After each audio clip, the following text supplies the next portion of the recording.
Principal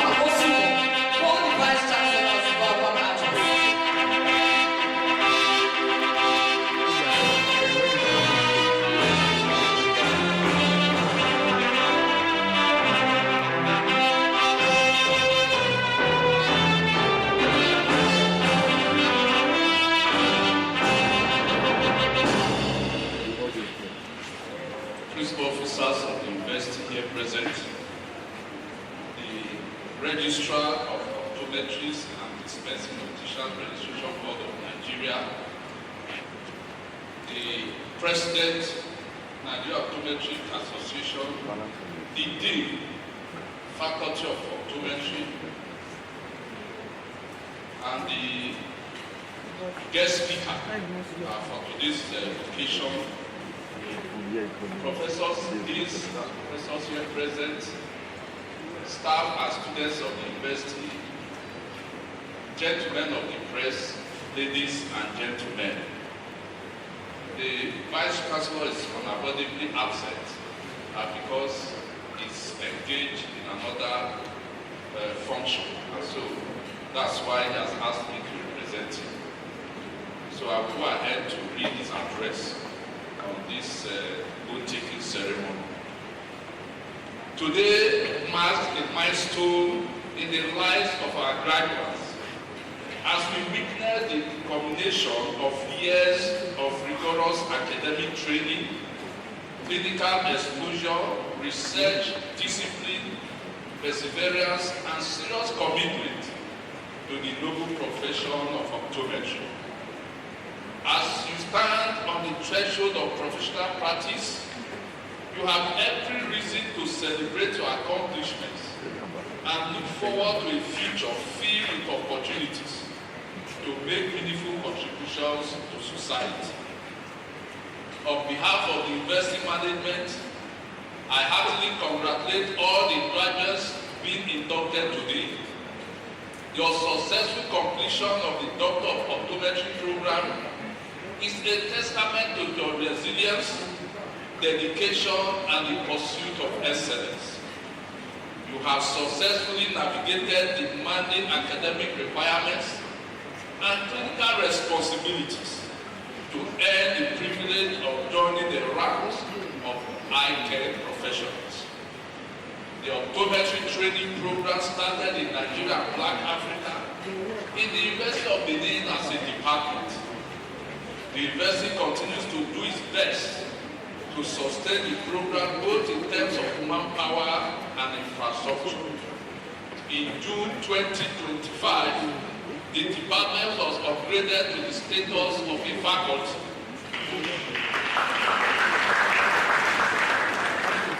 With 4 departments by this present administration. In no distant time, the ongoing building project for the Faculty of Optometry will be concluded, and this will provide room for greater expansion of the program. The graduates of Optometry University of Benin are known for excellence across the globe, as they occupy very strategic positions in the leadership of optometry profession. I encourage all graduates to be worthy ambassadors. Wherever your careers may take you to, whether in clinical practice, academia, research, public health, entrepreneurship, or international service, carry with you the values of distinction, discipline, responsibility, and service that the University of Benin represents. Our appreciation goes to our parents, guardians, sponsors, lecturers, clinical instructors, and all who have contributed to the success of these graduates. Your sacrifices, support, guidance, and encouragement have played an invaluable role in shaping these young professionals. I equally commend the faculty for their dedication to producing competent, ethical, and globally competitive optometrists. Your commitment to quality education continues to strengthen the reputation of our university and contribute significantly to national development. Once again, I congratulate all the graduates on this well-deserved achievement and wish you success in all your endeavors. Thank you, and may God bless you all.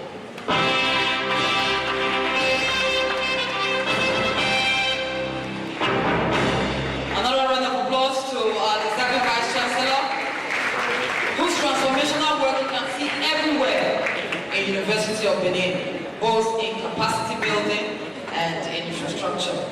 Ladies and gentlemen, you know the Faculty of Optometry is a very unique faculty. It is the baby of the Faculty of Life Sciences. I'm sure you all know that. So that's why at this time we're going to celebrate very warmly the Dean, Faculty of Life Sciences, Professor T.O.T. Morgan. It's not all you can do for our father Dean. Thank you. At this time, ladies and gentlemen, I'd like to receive and welcome to the microphone someone I'm always very pleased to see at the University of Benin, always coming home. The Registrar, Optometrist and Dispensing Opticians Regulation Board of Nigeria. The person, ladies and gentlemen, of Dr. Obina Abiaka for his address. Please keep clapping. On a day many years ago, he was seated down like this in the auditorium, doing what you are doing now.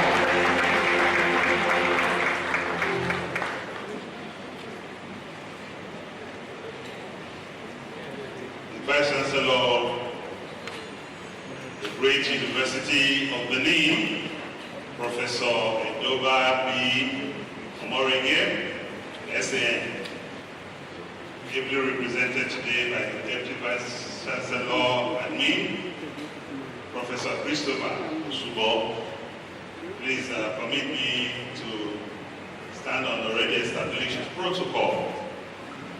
Like the delightful MC and PRO of the university said, precisely 26 years ago, I was you. I was sitting right on the university,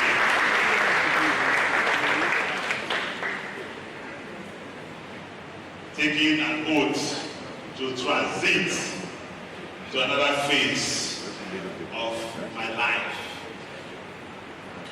And like you, I was as confused as you are today, not knowing what next. How do I transform and transit from this position where I ask my parents for almost everything to when I will start providing things for not just myself, but for my future partner.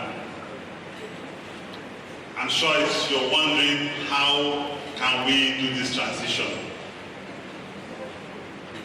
But it will amaze you to understand that what you have gone through this past 6 years or more is the absolute foundation that will define the rest of your life. And so I will first of all start by showing a serious appreciation, firstly, to the people that allowed you to come into this world. And that is why I would love all the parents here to please stand on their feet and we'll give them a hand of applause. Parents, we celebrate you. Please celebrate your parents. Celebrate your parents. Celebrate your parents.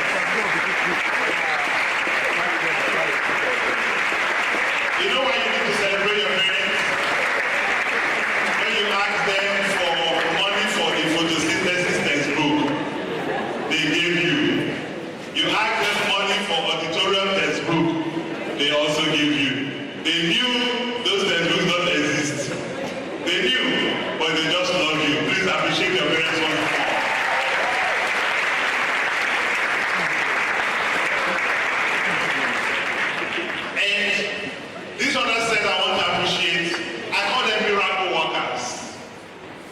Because no matter how dumb you are, once you come into the faculty of optometry, they have a way of opening your brain, reconstituting it, and putting optometry inside of it.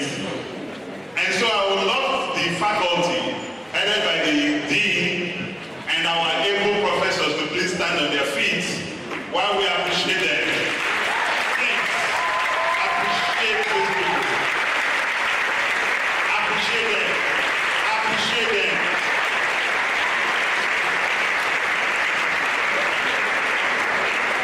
Let me tell you, one of the reasons why you need to also appreciate these people, if you look at them, practically 80% or 70% of them taught me.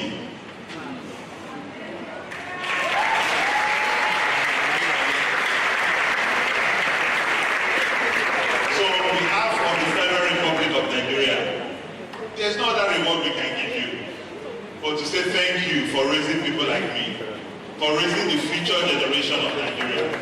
We appreciate you.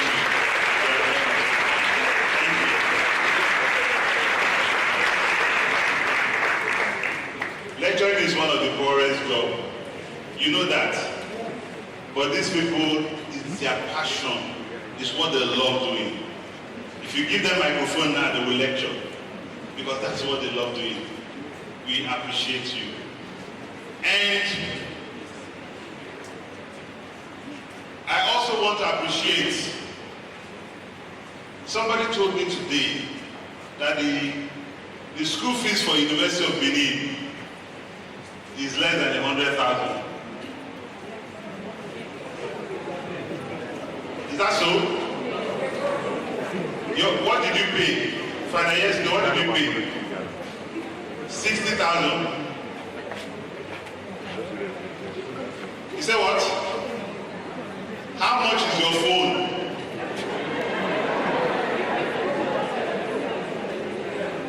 VC. Yeah, that's what I don't want to say. VC, I don't know how you people do it. I don't know how you break even. I've been an entrepreneur before becoming a government appointee. I understand what return on investment is.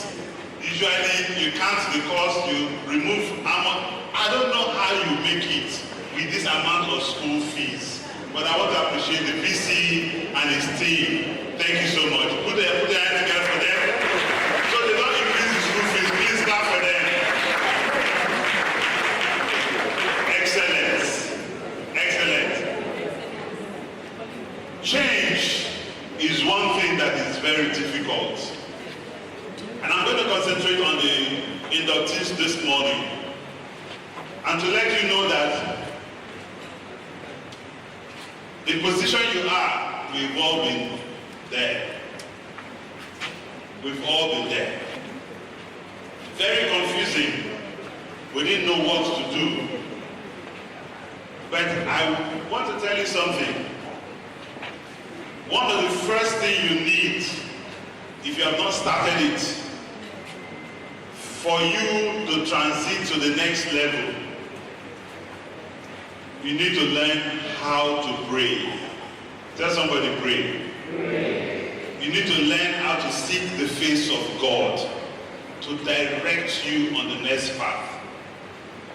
When I was in your level, I have what I call the dream book.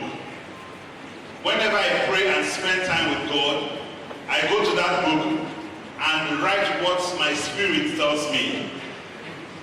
And it will amaze you. It will amaze you that most of those things are written in my dream book have all come to pass. Most of them. So when life throws you with a challenge, you don't know what it is. But because you have faith that this is where God is leading you to, you stand strong, you stand firm. And so I would advise you, if you don't have a dream book, go and have a dream book. In my dream book in 1997, I wrote something about how we will be communicating in the future. And I call it a telephone TV. That was what is written on my book. A telephone TV. Then if you want to make a call, you have to go to NITEL. Okay, bro. Do we remember that phone where you have to grrrr? Do you remember it? Grrrr. It's always one person in the street that has it. But in my dream book, I wrote something about television, phone. And today, can you talk to people and see them at the same time? It's shocking how these things span and how these things happen. I remember when I walked out of the gynecology office, and my wife's gynecologist told me the result of all the tests that I was not going to be able to father a child. I laughed because in my dream book I had the names of my children. It didn't bother me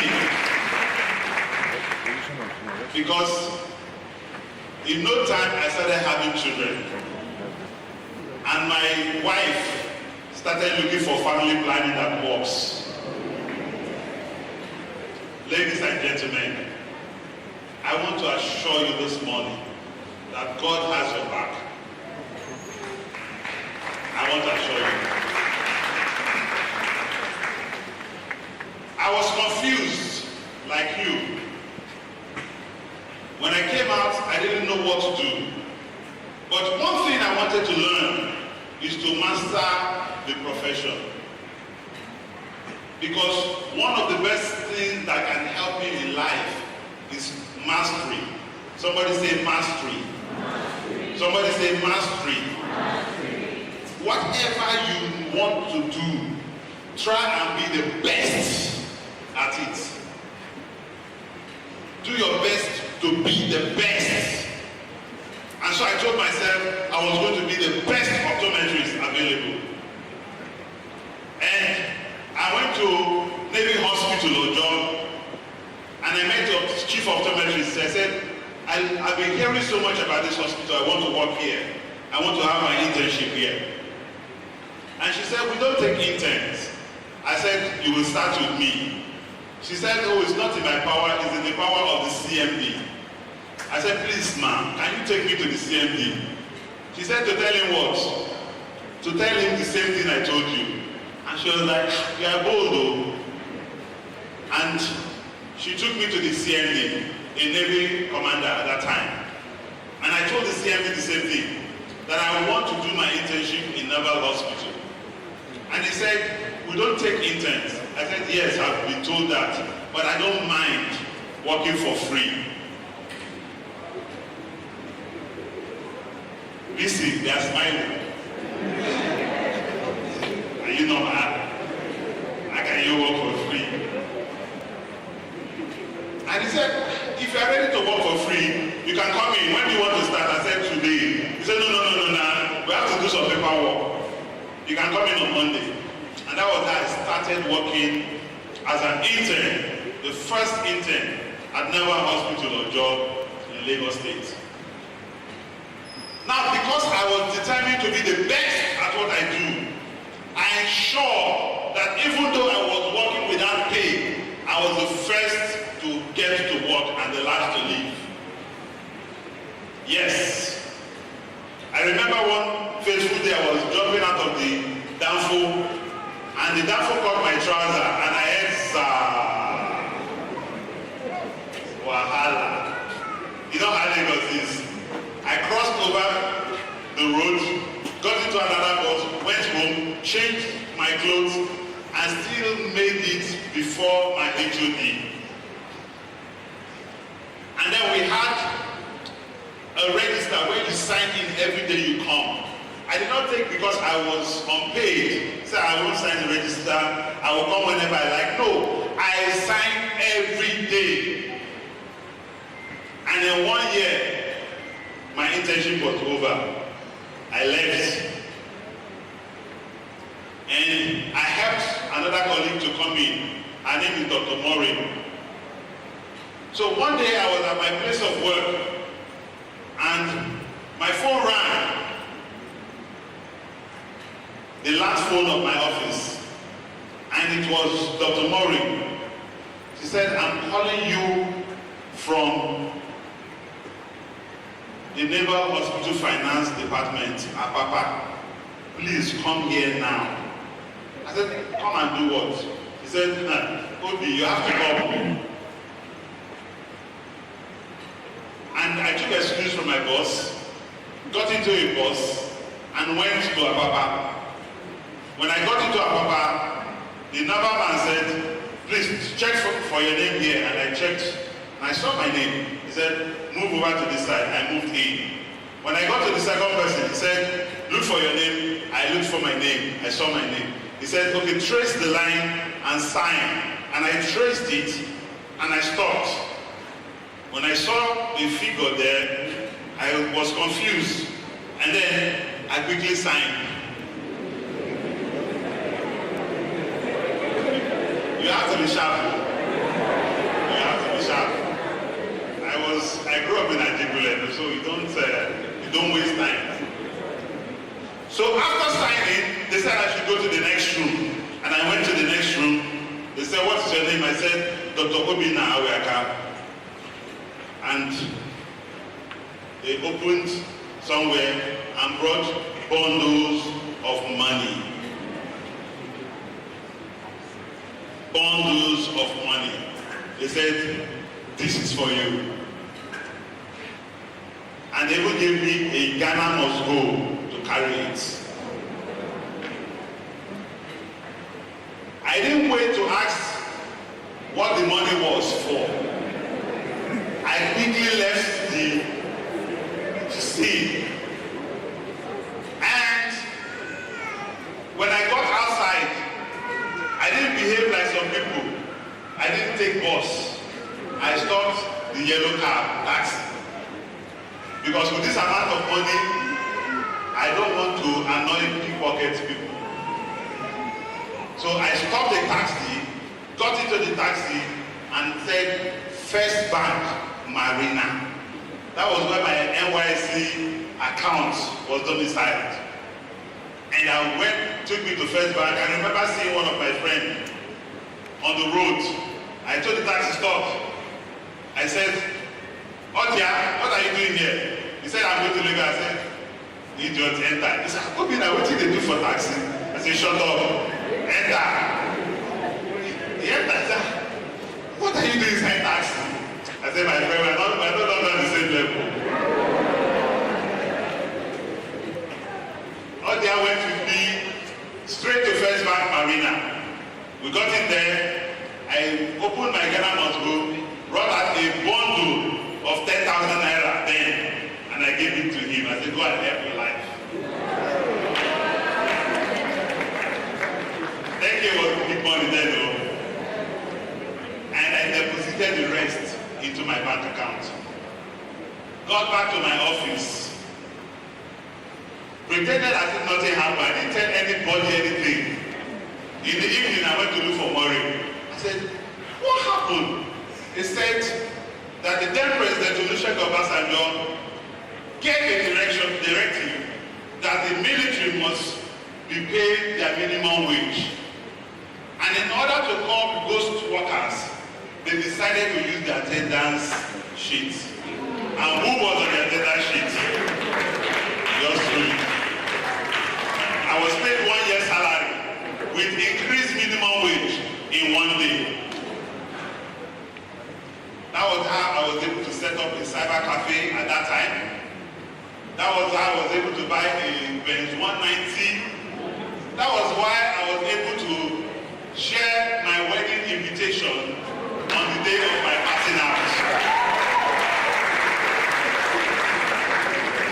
I'm telling you this because your generation, you are too much in a hurry.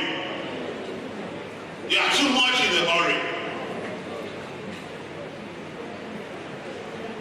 And either you like it or not, life will throw blows at you. But the foundation that you have been taught in the University of Benin is what will guide you. The character you have built here is what will help you. And so I want to advise you, be mindful of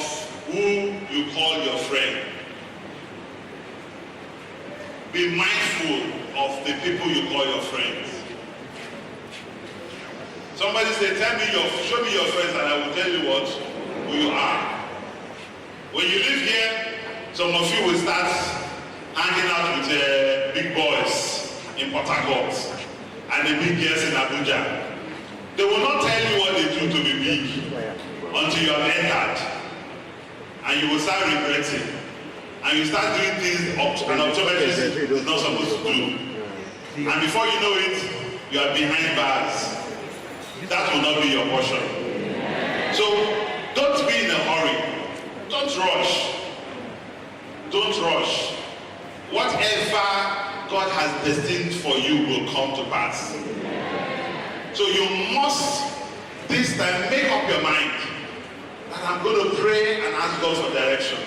And when I get that direction, I'm going to follow it into two. Some people are saying that this one is just talking rubbish. When I leave here, I'm going to Japan. My visa is even ready.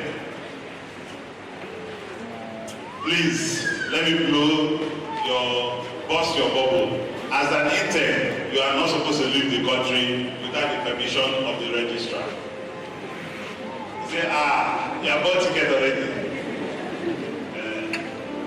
If you do that, you lose your intention. Because this is part of your training.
the hard work.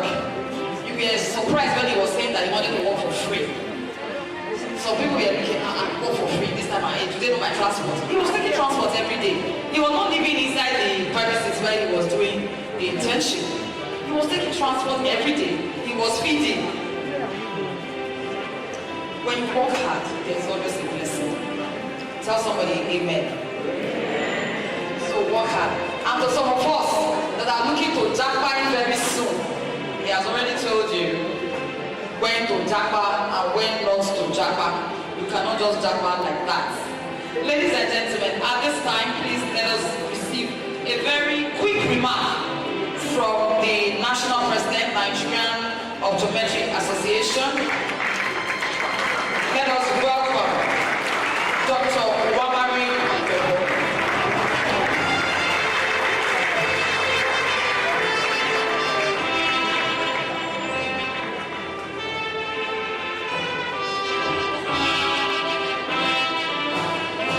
Thank you very much for this great opportunity. It's always a pleasure to hear the registrar, Dr. Obina Awaika, address us. There's always one or two things to learn from him. Thank you so much, sir. In the voice of the President of the Nigerian Optometric Association, Dr. Chimeziri Adesin, who is unavoidably absent today, but he has asked that I represent him in this auspicious occasion. The Vice Chancellor, Professor Edobali Omorege, Senior Advocate of Nigeria, ably represented by the DVC administration, the Registrar, Optometric and Dispensing Registration Board of Nigeria, the Dean of Faculty of Optometry, Professor Faustina Idu, and other distinguished guests that are here present, our honorable parents and the inductee for today. I say you're all welcome to today's occasion. In the voice of the President, is an address by him. Distinguished guests, respected faculty members, proud parents. He said I should say, hip, hip, hip to the parents. Hip, hip, hip. And most importantly, our newly inducted colleagues. It gives me great pleasure to congratulate you on your induction into the noble profession of optometry. Today marks the beginning of a new chapter in your lives, a chapter filled with opportunities, responsibilities, and limited possibilities. The practice of eye care is undergoing a remarkable transformation. Optometry is steadily evolving from a predominantly clinical profession into a comprehensive, solution-driven discipline. Our focus now extends beyond the eye alone to encompass functional vision, rehabilitation, technology, digital wellness, aesthetics, and other emerging areas that contribute to overall quality of life.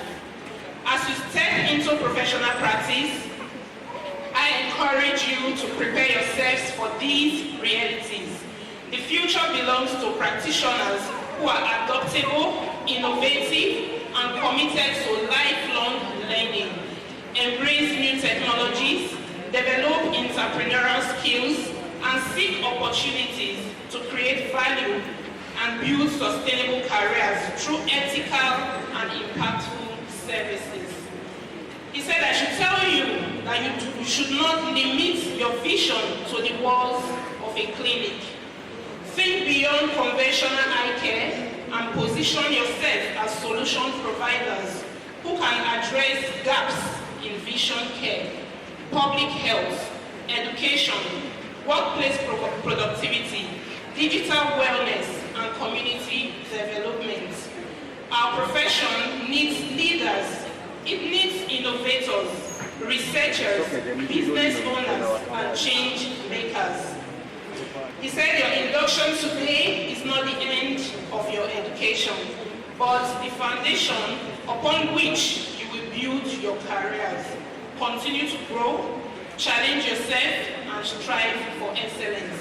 For the value you create for the society today will ultimately determine the depth of your impact and success. As you join the family of professional optometrists, I urge you to uphold the highest standard of ethics, professionalism, compassion, and excellence. Let your careers be defined not only by the patients you attend to, but also by the problems you solve and for the lives you transform. Congratulations once again on this significant achievement. The future of optometry is bright with you, with me, and I am confident that you will play a vital role in shaping it.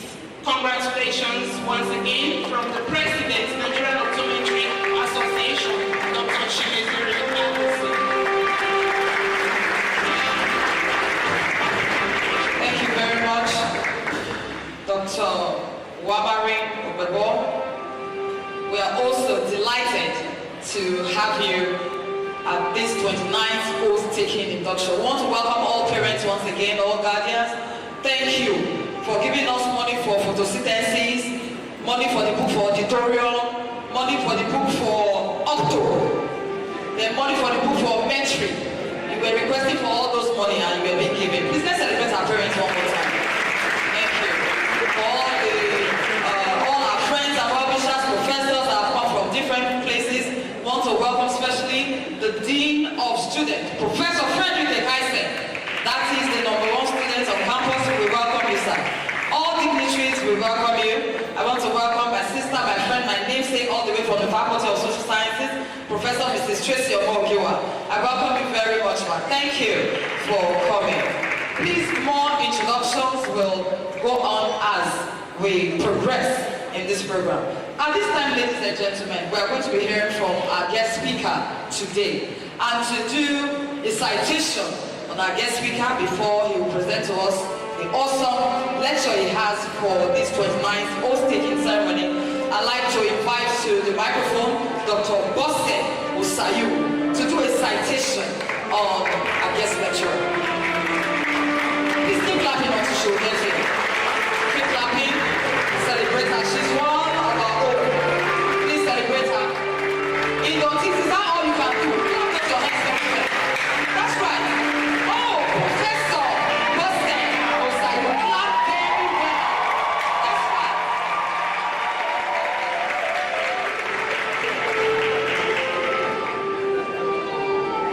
Welcome as distinguished Vice Chancellor, Professor Enoba Amoyede, represented SAN, represented by UBC and Professor Omo. Please permit me to stand on all established protocol. I'm here to give the citation of Dr. Norris Goldwyn. It is a great privilege to present this citation in honor of Dr. Norris Goldwyn, an accomplished optometrist, visionary leader, community advocate, and devoted Christian, whose life exemplifies excellence, integrity, and selfless service. He gained admission into the prestigious University of Benin in 1985 to study optometry, graduating with a Bachelor of Science honors degree in 1989. In further pursuit of academic and professional excellence, he obtained the Doctor of Optometry OD degree from the University of Benin in 1998. He resides in Asaba, Delta State, where he runs his practice, the Novi Eye Clinic and Optical Center, which he established in 1999. A man of uncommon dedication and leadership, Dr. Obili has held numerous positions of responsibility within the optometry profession. He served as chairman of the Nigerian Optometry Association, NOA, in Delta State chapter from 2012 to 2014, and later served as Vice President West of the Nigerian Optometry Association from 2014 to 2018.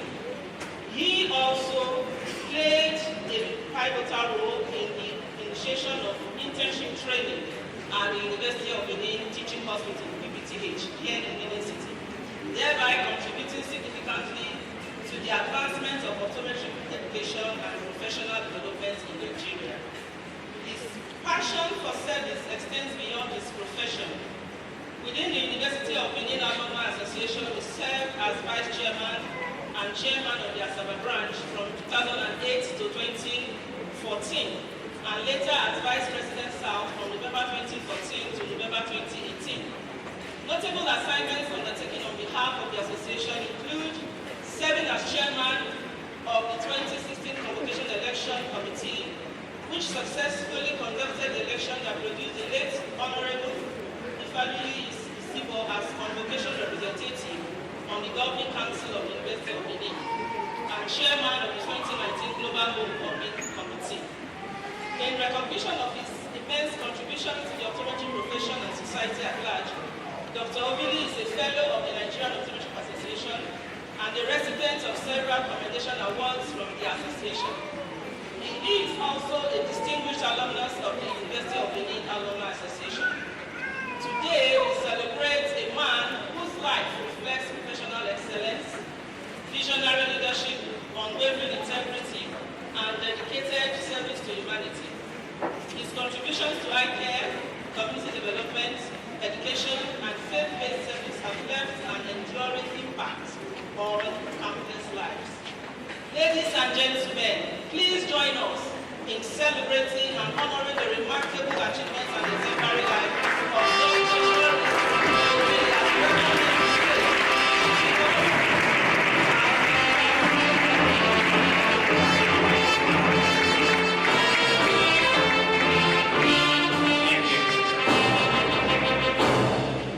Thank you, the Vice Chancellor and the management team of the university, the VCA being presented by the VC admin. Please permit me to stand on already established protocol. But I also want to appreciate the parents here, the guardians, sponsors of these wonderful ones that are joining the profession today. I congratulate you.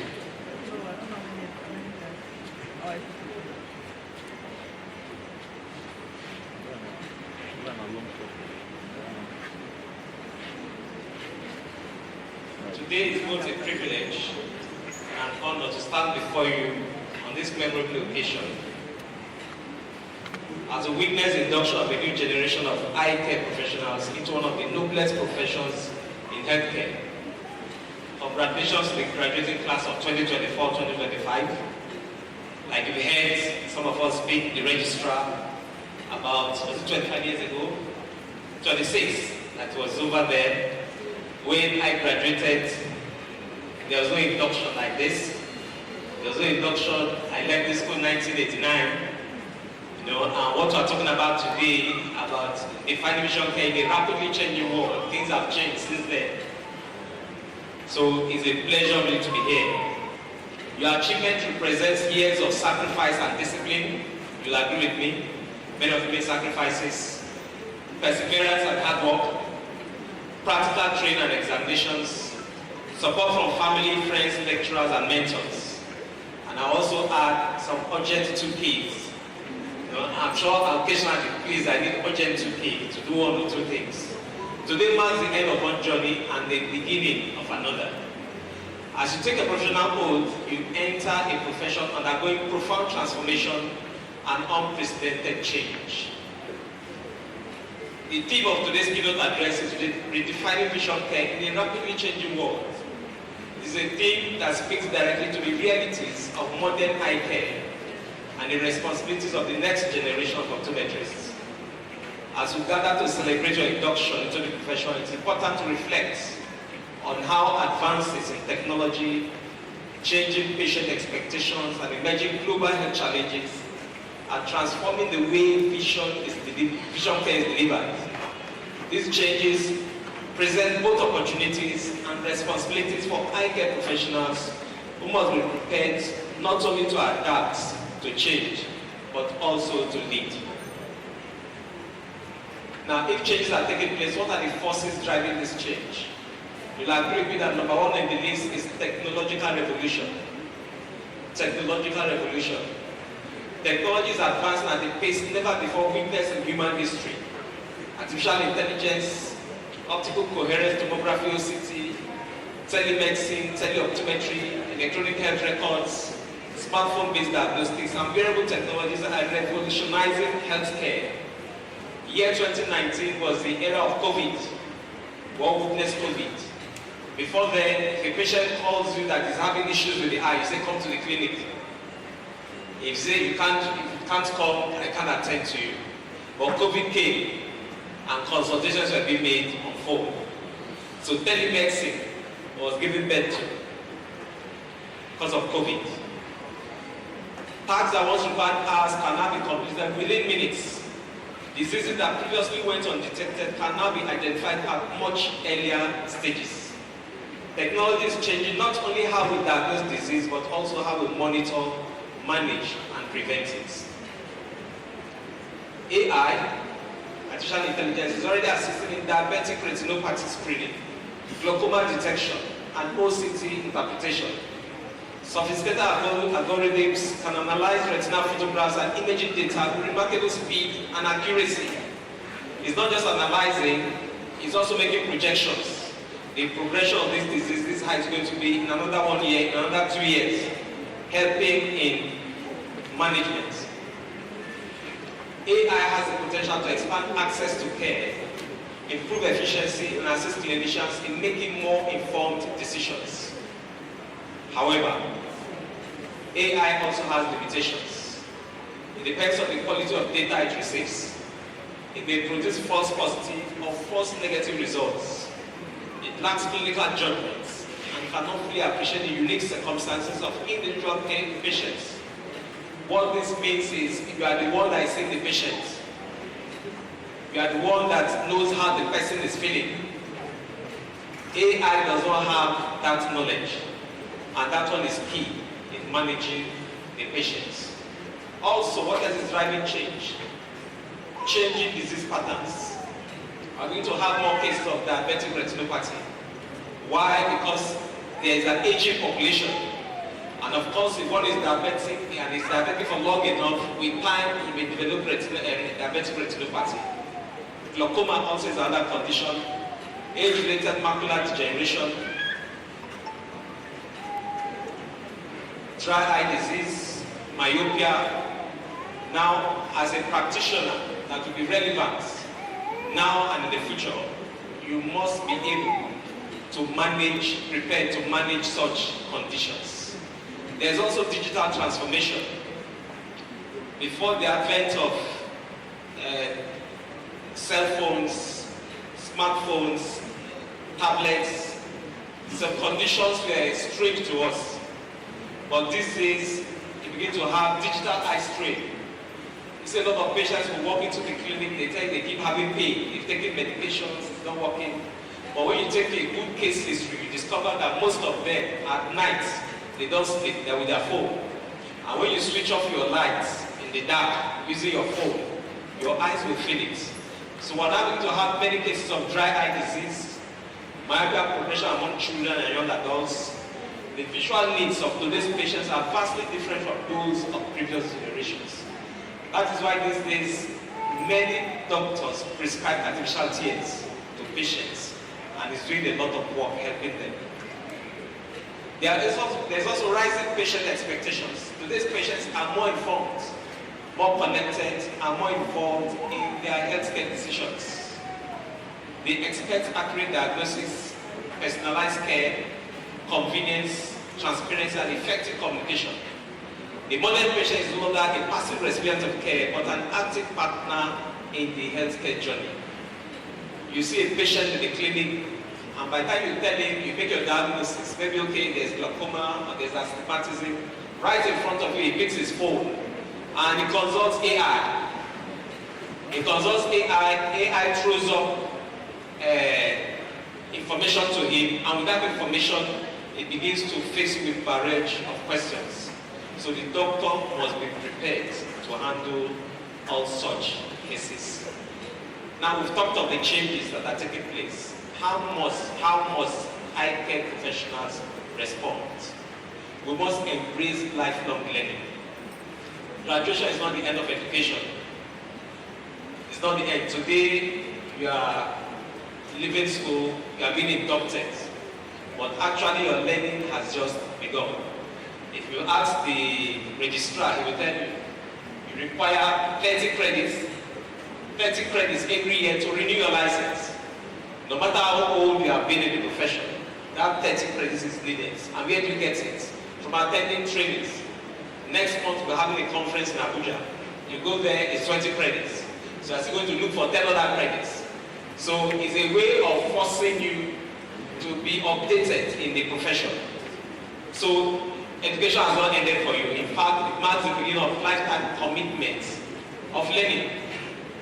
As Alvin Toffler wisely observed, the illiterate of the 21st century will not be those who cannot read and write, but those who cannot learn, unlearn, and relearn. Those will be the illiterates, not the person that cannot read and write. The degree you receive today is not a certificate of completion, it is a license to continue learning. So the process continues. Knowledge is expanding rapidly, new technologies and treatment modalities continue to emerge. A successful professional will be one who remains teachable throughout life.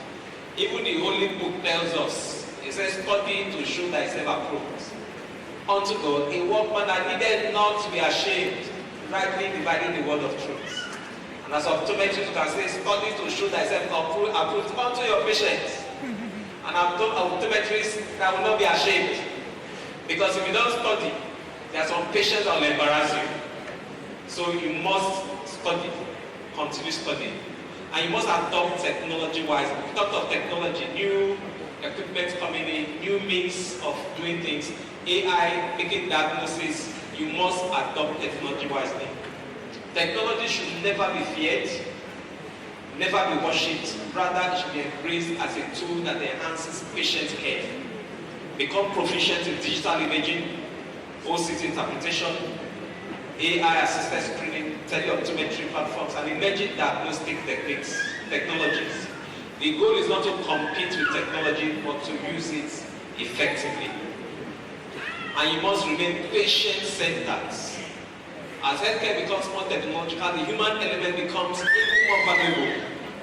Patients do not merely seek diagnosis and treatment, they seek understanding, reassurance, empathy, and trust. Technology can process images. Only human beings can truly care. Many years ago, as a young optometrist, I was practicing in Lagos then, a patient walked into the clinic.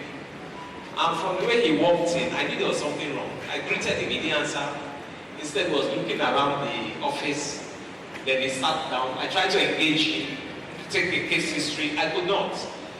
After I said, I said, okay, read. Can you see the chart? Can you see the mirror that was projected in the mirror? Can you read what you are seeing? He hit the table. He said, no, not this. That not this. That you can see those, that is not his problem. So what is your problem?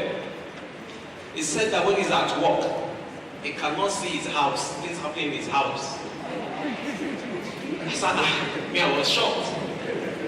And I told him, I said, sorry, this is now my office and the door is shut.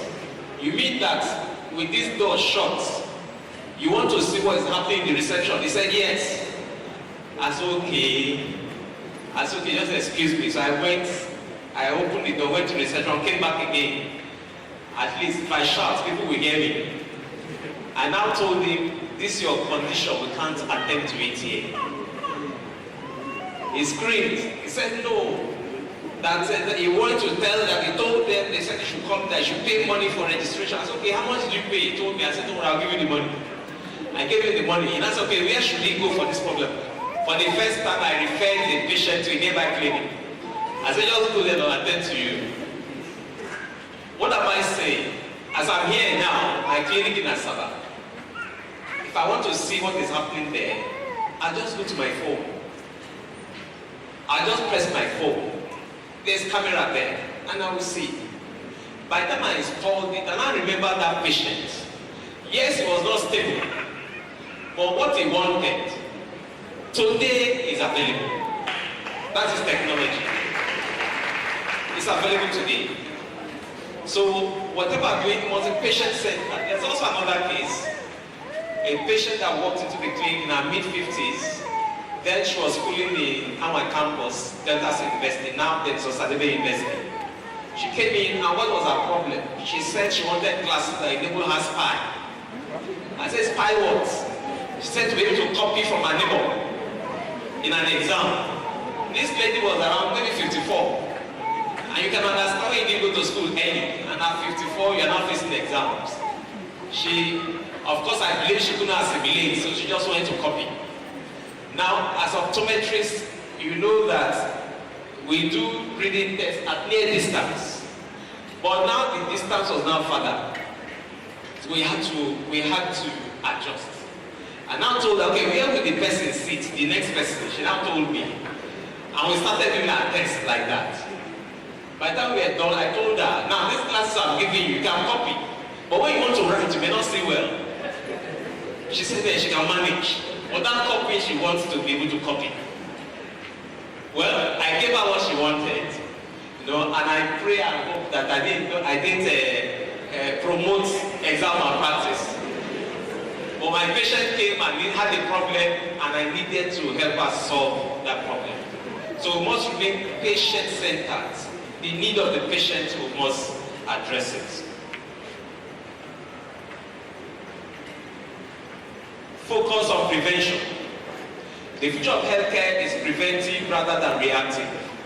Eye care professionals must become advocates for regular eye examinations, early disease detection, patient education, and healthy lifestyles. The greatest success is not merely treating blindness, but preventing it. You have instances where a patient walks into your clinic and maybe a young man brings in the aged dad to the clinic, and you discover the man has glaucoma. And we know glaucoma has no cure, but you can manage it. We also know that it could run in families.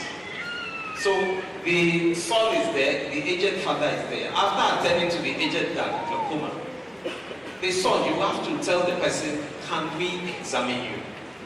Educate him, let him know why you want to do that, because this condition runs in families, and the earlier it's detected, the better for the person. So there are times you have such opportunity, you use it to attend to such persons. There was also an interesting case I had, a man that walked into the clinic, and he had a black eye, had some conjunctival hemorrhage, and he needed to be treated, and he also wanted medical reports, because he was involved in a fight, and he wanted to take that report to the police, because he had already reported to the police. He wanted that matter to go to court. But by the time we were through with examining him, discovered that he had comping of over 70%. And I now had to explain to him, please, this person that punched your eye, if I were you, I would go and thank him. Because if you have not punched your eye, you won't come to the clinic. You have a bigger problem than this matter you want to pursue. And right there and then, every threat of going to court, they dropped it and started managing his eye problem. So when patients come, there's so much you can do to assist them. And of course, all our programs, One Sight Day, One Glaucoma Week, we do screening, do education. Patients can benefit from all of that. We must uphold ethics and professionalism. We have a registrar here. There's a code of conduct for all optometrists. You may not know that now, but as you begin to practice, know that you are being watched. By the time you cross the line, the books will be opened, and it may not be favorable to you. So as technology advances, ethical challenges will inevitably increase. Safeguard patient confidentiality, protect data privacy, maintain professional accountability, uphold integrity in all circumstances. Your reputation will remain your most valuable professional assets. Confidentiality is key. I had a patient with glaucoma that brought a man that wanted to marry her. That is not the time to start telling the person, see the history, this thing you are going into, this lady, her condition is very bad. No. If you do that, they take you to court, you'll be in trouble. So you must uphold ethics. I once had a young doctor that worked with me, a male. Anytime he saw a beautiful girl, beautiful patient, after examining and it's done, he will tell me, please, I want to ease myself. He will go out and follow the person to collect number, think of how to meet and all of that. Please, for the young ones, internship is not a time to do things like that. Your boss can sack you, you can be reported to the board. If you want a smooth sail in your practice, you must be very careful. Now, females also, don't let the good patients take advantage of you. You are doctors. Everybody wants bragging rights. They want to brag with you. If they do anything with the tomato seller, they won't announce it. But if they do anything with you, they will announce it. Because we are a doctor, so we all must be very, very careful. In conclusion, the greatest challenge facing today's graduate is not simply mastering current knowledge. It is preparing for a future that is constantly changing. The successful eye care professional of the future will be technologically competent, clinically excellent, adaptable, innovative, compassionate, and ethical. Before I take my seat, permit me to leave you with a final challenge. As you receive your certificates and take your professional oath today, remember that the future of optometry in Nigeria and beyond will not be determined by technology, governments, or institutions alone. It will be determined by the choices you make every day as professionals. I urge you, therefore, to choose excellence over mediocrity. Choose integrity over convenience. Choose service over self-interest. Choose lifelong learning over complacency. Choose courage over fear. The world into which you are graduating is changing rapidly, but it's also filled with unprecedented opportunities. Be prepared to learn, to adapt, to innovate, and above all, to serve. Every patient who walks into your consulting room entrusts you with one of life's most precious gifts, the gift of sight. Honor that trust with knowledge, skill, compassion, and integrity. Remember that while technology may transform how we practice, it must never change why we practice. At the heart of our profession is a commitment to improving lives through better vision and better eye health. I pray for you today, all our graduates. May you be clinicians of competence. You can say amen if you wish. Leaders of integrity, innovators of courage, and servants of humanity. May your minds remain curious, your hands skillful, your hearts compassionate, and your vision for the future as clear as the sight you help preserve in others. Congratulations to the University of Optometry class of 2024. The future of vision will inspire your mind. Thank you, God bless you. Please, can we give our lecturer today another round of applause? Yes, thank you. You deserve to stand for vision. Thank you. Thank you very much, sir. You see the lecture? Deep, very concise, very informative. All you need to know in a very few minutes is what our guest lecturer has presented to you today. Please, let's put our hands together again for him. In fact, I was hoping you to say amen to all the prayers. I was saying it for myself because you were not catching what he was telling you. He was making very profound pronunciations, and then some of us were just listening like that. Such kind of prayer should be grabbed very fast. Thank you very much, sir. We appreciate you. We also like to quickly welcome the representative of the Dean of Faculty of Physical Sciences, Dr. Mrs. Iyobosa Okunzuwa. Thank you very much. Please, if you are here representing your Dean or someone, please let us know. Thank you. Now for the exigencies of duty, the Vice Chancellor is to take his leave to exit at about this time, but not before he will take a good photograph with everyone on the high table and of course our robed fellows. So while we leave you in the hands of McDonald for a very brief musical interlude, management and the registrar, every other person on this side of the dais will proceed outside for a group photograph very quickly. Thank you.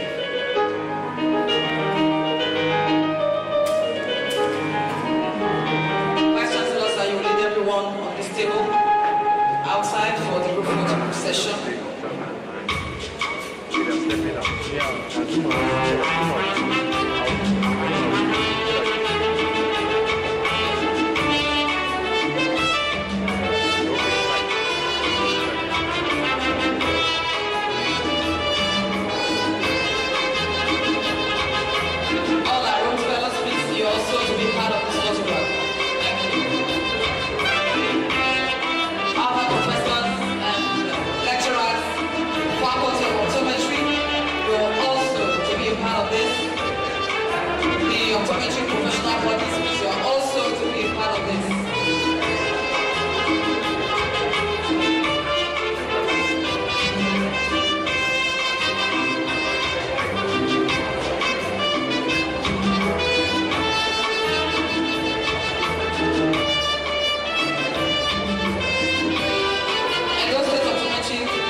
Please take a seat so that we can continue this. We appreciate and recognize the presence of Professor Sonia Kanis Chukwuemeka. Please celebrate your lecturers. We recognize and appreciate Professor Ajayi Olajire Ibosede. We appreciate Professor Ejubo Kogene Stella Ojimowo. Celebrate and appreciate our Dean, the Dean of Dean, Professor F.K.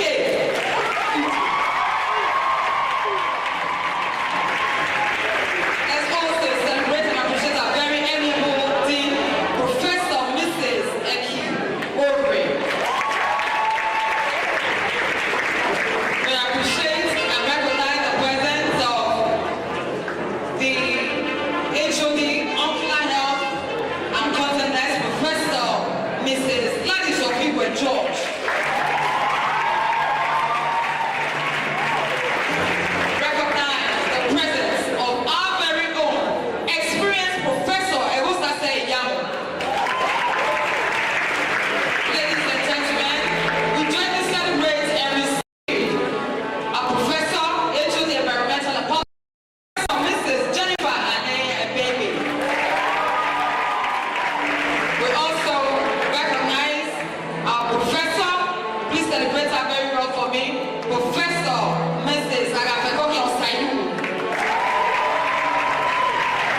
Welcome, Assistant Professor Sonny Moife Ojimo. Welcome, Kingsley Nosakari Bazwaye, a senior lecturer.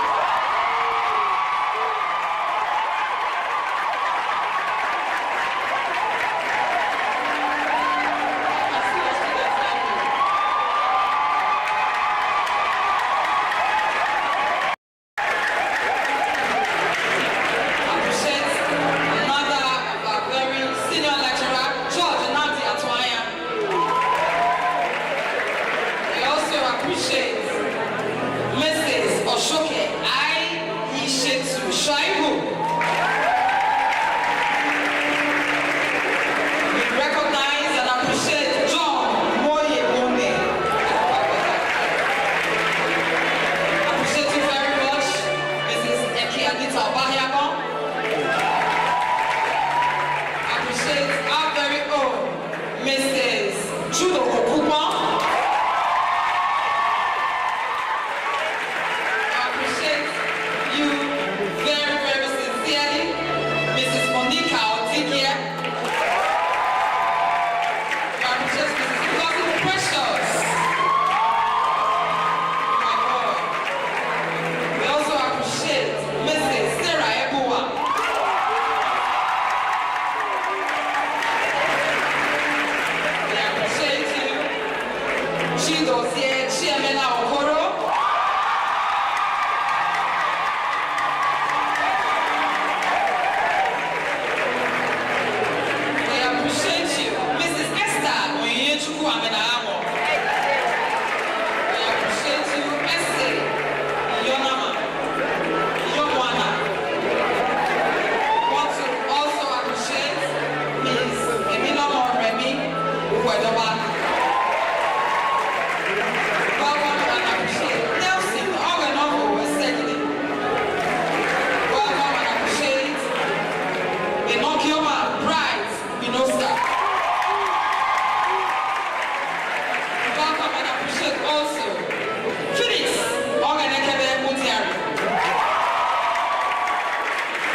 And so we say congratulations once again to this, bright and brilliant inductees. And so as we call your name, please you file out to the front. So please help me make welcome among our inductees today, Dr. Evans Adagoye,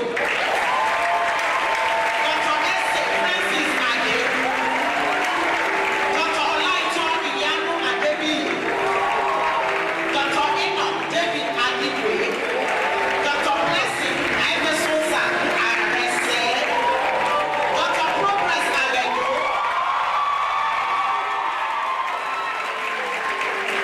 Dr. Victor Adubiade, Dr. Itoma Aibeko,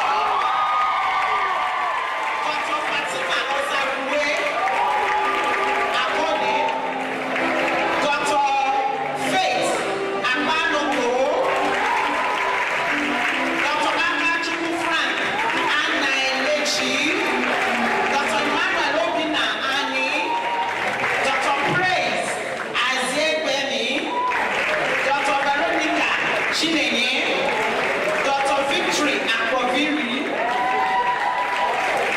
Evegeri Moni, Dr. Titus Enyame Enoch, Dr. Ifeoma Miriam Ezekia, Dr. Blessing Chidebere Eze, Dr. Ifeanyi Chukwu Eze Ifeduba, Dr. Elijah Kakuyi, Dr. Chinelo Goodness Ikeli, Dr. Emmanuel Ibieto, Dr. Michael Uyi Ingari, Dr. Laura Jibale, Dr. Dorcas Nebedion, Dr. Sana Nwachukwu, Dr. Emmanuel Obasi, Dr. Egu Innocent Obonia, Dr. Ogeneteka Ogenekume, Dr. Rezi Ujobo, Dr. Pascaline Okoli, Dr. Norman Ogusigi, Dr. Mercy Oladeji, Dr. Ezuche Onoha, Dr. Prince Onyekibe, Dr. Amara Onyeriri, Dr. Echezona Osakwe, Dr. Isiawele Osakwe,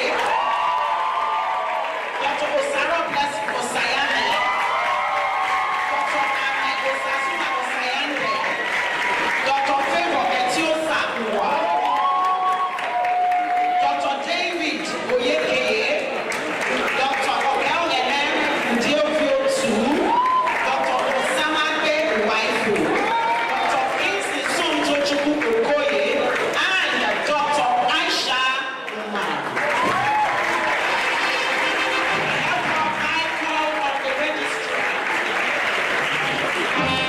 Optometrists and Dispensing Opticians Registration Board of Nigeria to please administer the oath of the profession to these inductees. Greatest Nosa!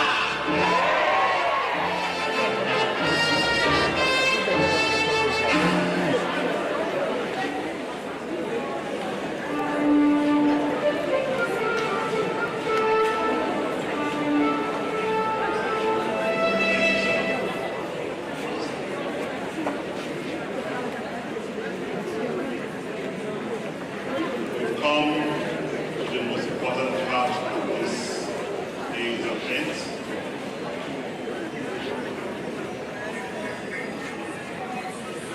The foreign students, foreign driver lessons today.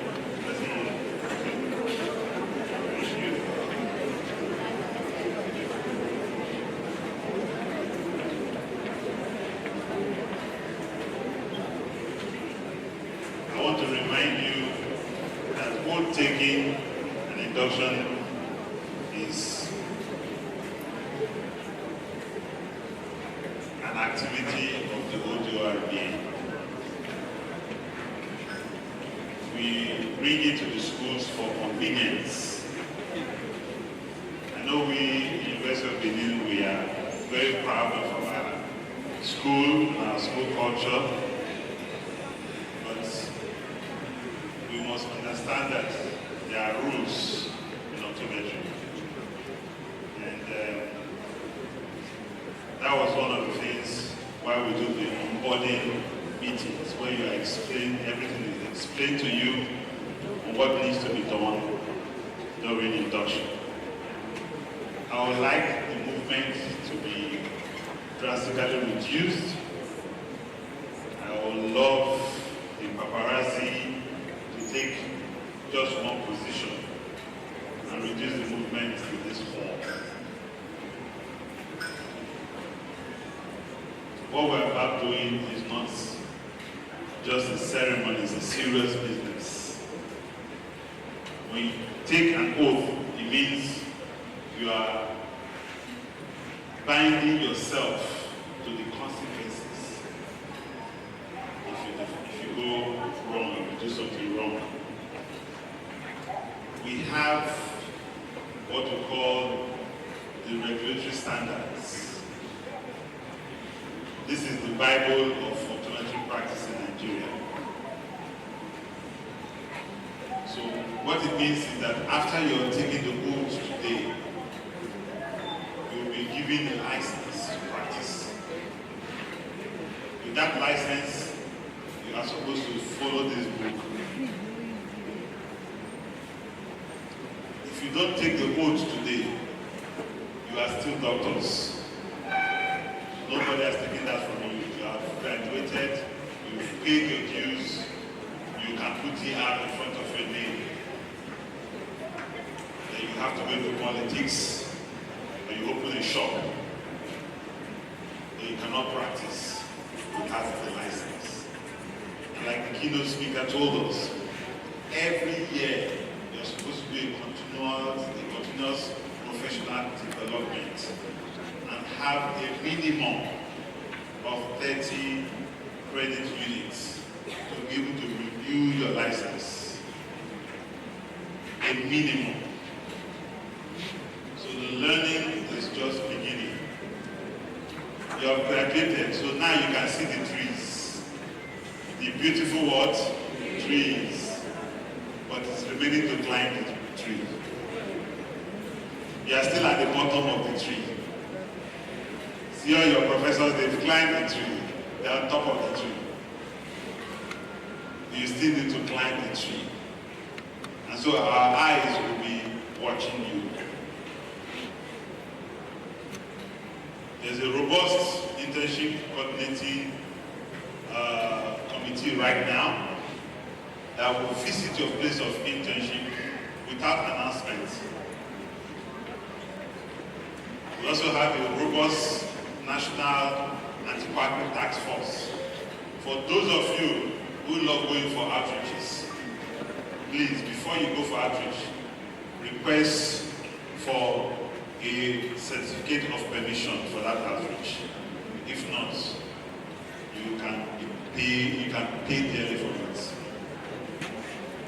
We had a case where an outreach was organized by a quack and got optometrists to do it. And those optometrists were intern.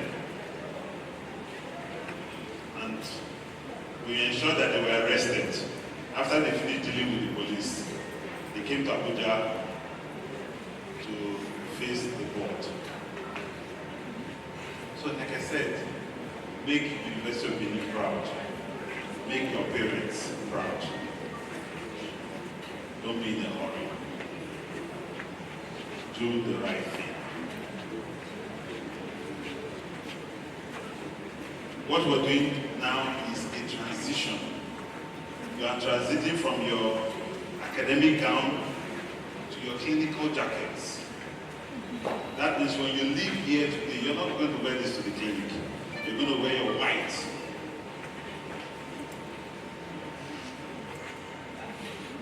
I see optometrists dressed anyhow. Especially interns.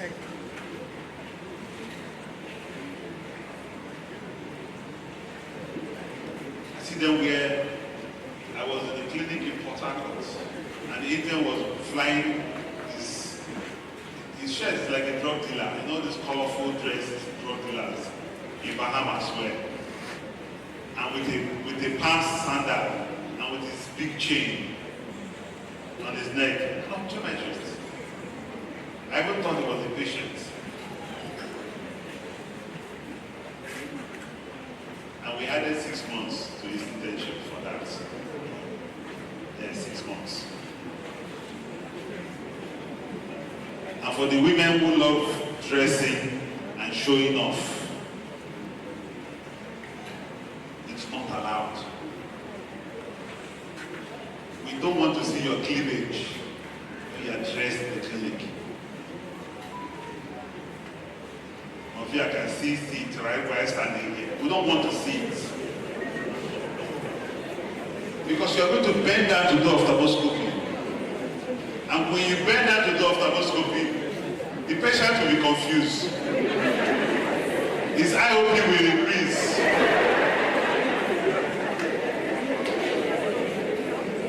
You'll be wondering, you don't have glaucoma in your family, how come your IOP is strong? It's your dressing. Like somebody said one time, I don't understand how you lock the door to get dressed and still come out naked. How? So such dresses are not allowed in optometry. Sleeveless, not allowed. Cleavages, not allowed. Short dresses, not allowed. Optometry is a religious profession. So you have to respect your patients, because your patient comes from all diverse fields. We have not yet started approving optometrists to be wearing earrings, male. Maybe they are doing it in America, but here we have not approved it yet. You know, some people like it's an open world. They do it in America. Just yesterday, UK banned use of social media for anybody under 16. United Kingdom. So they are copying us now. They are copying us. An optometrist, sadly, I won't mention the school graduated for. He lost his license recently in the UK. You know what he did? He collected a patient's number and started toasting the lady after work. He lost his license. He called me, he was crying. And I said, come back home.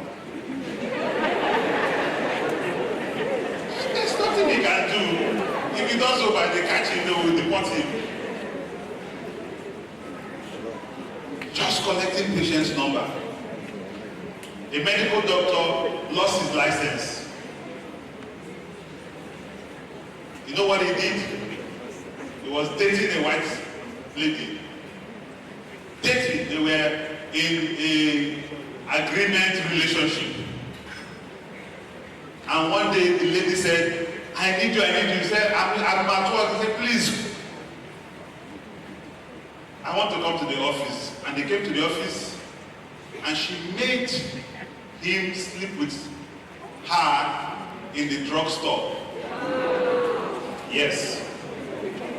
She left the hospital and went to the police and reported her boyfriend. And the police asked, was it a rape? She said no. Was it consensual? She said yes. But there's a rule in the ethics of the medical profession that you are not supposed to sleep with somebody at your place of work.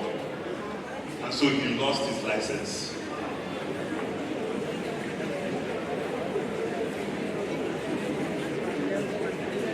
You think white people think the way we think? My friend was dropping the girlfriend from a party because the father called, he must be at home now. And he beat the traffic lights. On his way back, police stopped him. I said, somebody so called us. He said, that's my girlfriend. He called. After paying his ticket and everything, called the girlfriend. You reported me to the... He said, because you beat the traffic lights. You broke the law, darling.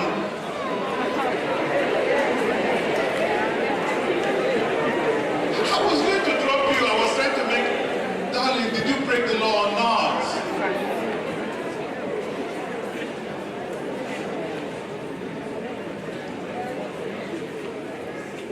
have paid whistleblowers. We are giving people money to tell us about you now.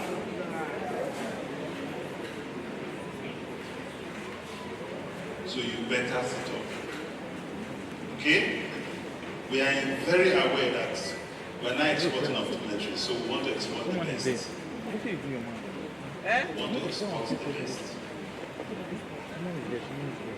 So I'm saying this so that I can give you the final chance to decide whether you want to take the oath or not. If you don't want to take the oath, you can go back to your seats. Your parents will understand. I will explain to them. Are you ready to take the oath? You sure you are ready?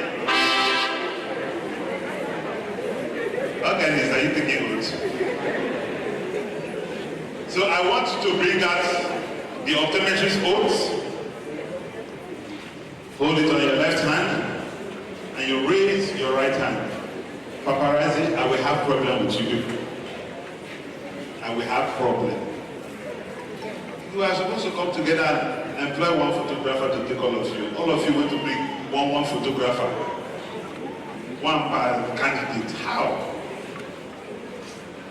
Please move back. You are blocking other people's candidates. Move back. Go and buy a Zoom camera and stay far Zoom to your own. Thank you. So you're going to repeat after me and make sure you don't call my name. Call your name where I mention my name. Hello, sir. Go back. Next person I will see, I will ask for the candidates. And you will come to Abuja to take your oath.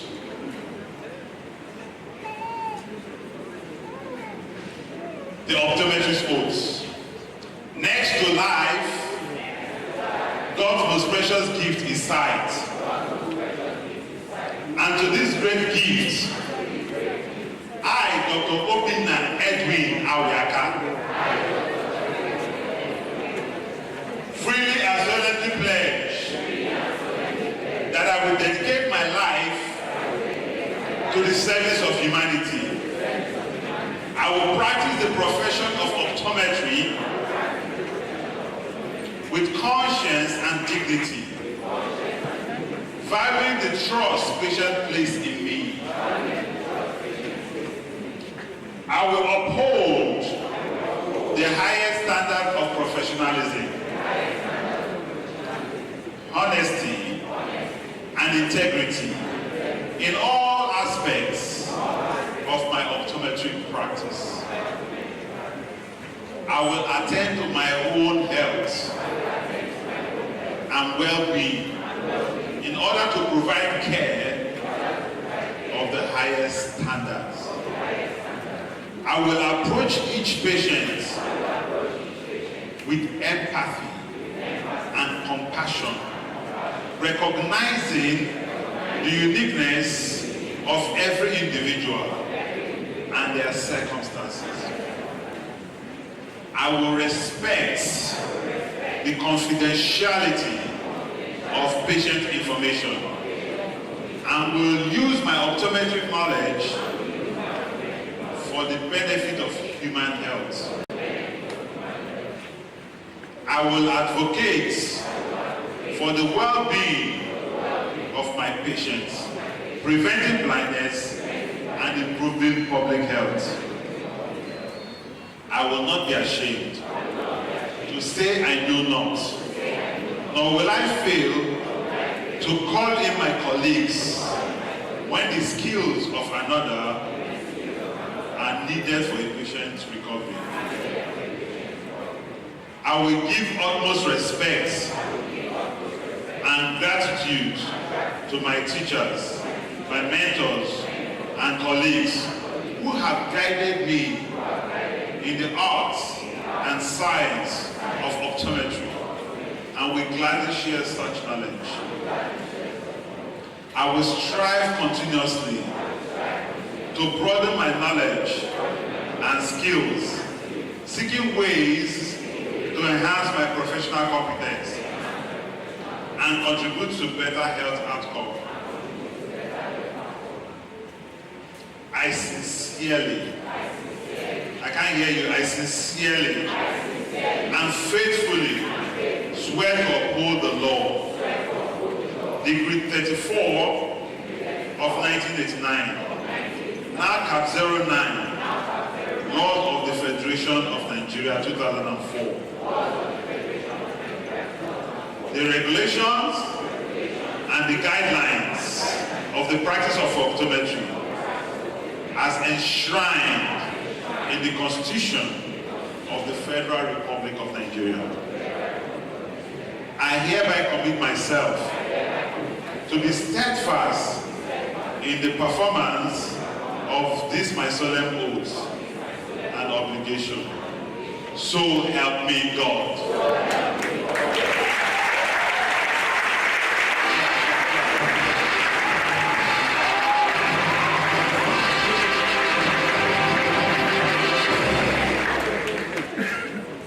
The Vice Chancellor, who is not who has taken his leave, the Dean of the Faculty of Optometry, the Dean of Faculty of Health, Life Sciences, our special keynote speaker, and our very distinguished professors and the NOA President, with the power vested in me by the Federal Republic of Nigeria as the Registrar and CEO of the Optometrists and Dispensing Opticians Registration Board of Nigeria, I hereby introduce to you the newest and the latest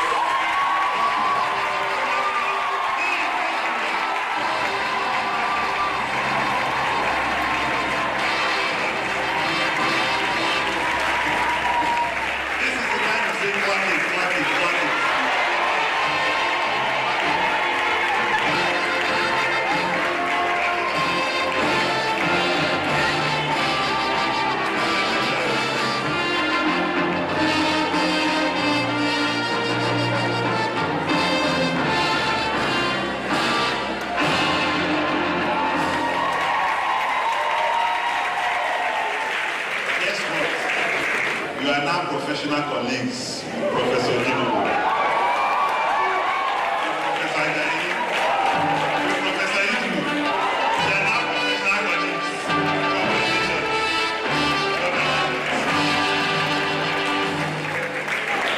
Before you take your seat,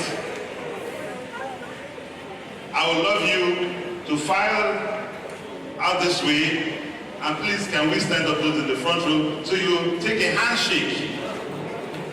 The handshake is not easy. For you to get here is not easy. So you're going to file out from the beginning there. Filing. Excellent. Excellent.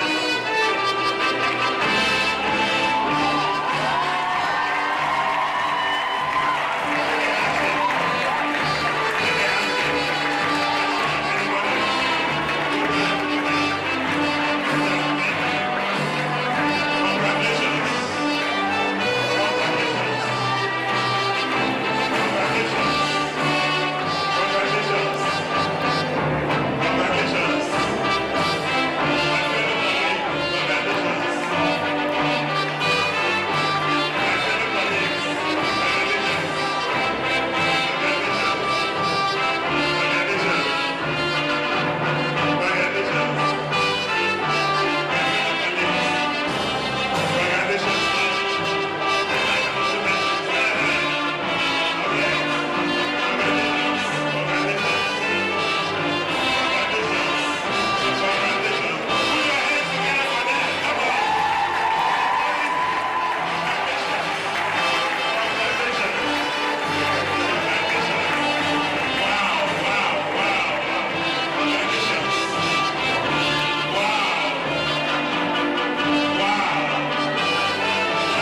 pay school fees. But they're here today, celebrating. You know how it is. When we mentioned the World Cup winner, I was like, that's my goal. A lot of people joined Arsenal after Premiership. Thank you, parents, for producing an excellent child. Thank you. Thank you. I would love to call the dean of the Faculty of Optometry and the dean of the Faculty of Health Science, Life Sciences, and our keynote speaker, 3 in 1, to present this wonderful graduates, our number uno, our number one. Thank you.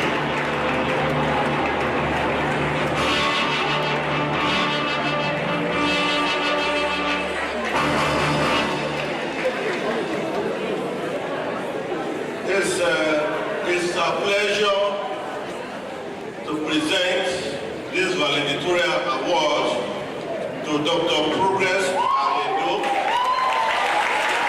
in recognition of outstanding achievements as the best optometry graduate 2024-2025 academic session. As the best optometry graduates 2024-2025 academic year, University of Benin, Benin City, Edo State. Congratulations.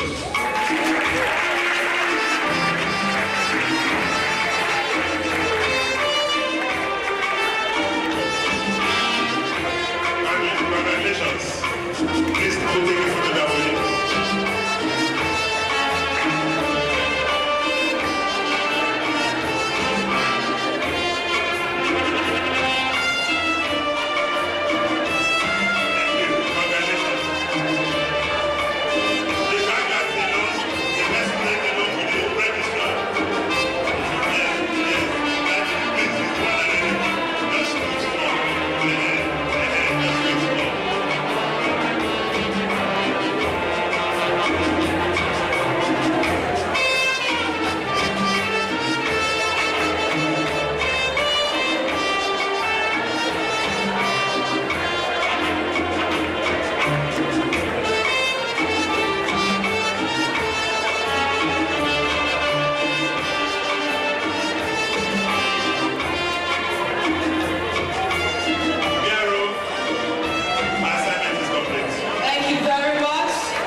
Faculty of Optometry during its induction. Please can we put our hands together to celebrate this faculty that produces excellent doctors of optometry. Congratulations. Now please, ladies and gentlemen, receive with me, I will call him the father dean now of the Faculty of Optometry. No other than the dean of the Faculty of Life Sciences, Professor for a very quick remark. Please celebrate him. Celebrate him. Celebrate him. He's the Faculty of Life Sciences and also a part of the Faculty of Optometry. Thank you, madam. Well, let me start on the existing protocol, even though our amiable Vice Chancellor and his team have left us. First, let me thank the Dean, Faculty of Optometry, Professor Mrs. Faustina Idu, for the honor inviting me to share in this momentous occasion of the oath-taking and induction ceremony of the optometric graduates into the optometric profession. Well, to some of us will be wondering, you are having two deans in one occasion for the same thing. Not too long ago, in less than a year, these students were under my faculty of Life Sciences. And in fact, I had the honor to present the results of these 46 students to Senate, and they were truly found worthy in learning to be conferred the degree of Doctor of Optometry. Again, congratulations. Now, to the graduates, on behalf of the Faculty of Life Sciences, which is your parent faculty, in fact, when you are coming tomorrow for one year or the other, you are still coming to my office to do some clearance, because you are not Faculty of Optometry student. You are actually Faculty of Life Science student, so I'm in a proper position to also address you. So on behalf of my faculty, Faculty of Life Sciences, I want to charge you to uphold the highest standard of the profession. This is a very significant milestone in your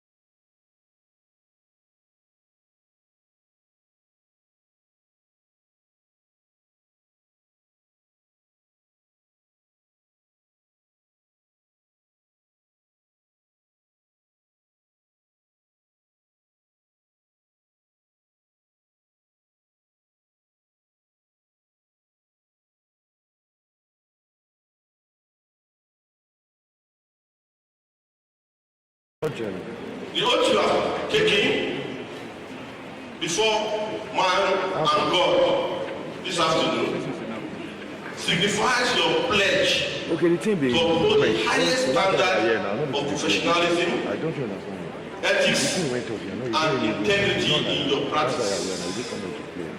It is a solemn promise to prioritize the well-being of your patients, to also continuously seek knowledge and improvement. You have been told that you require a minimum of 30 units of credit for you to be able to register.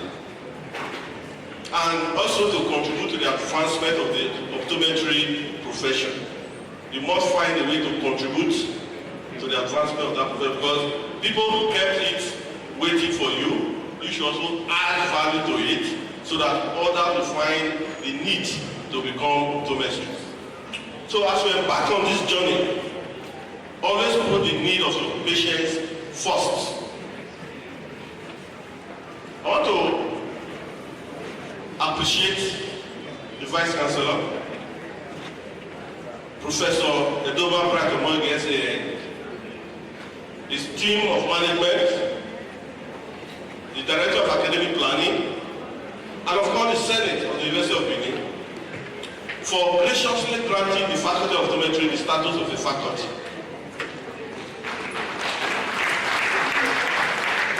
This is after a long struggle.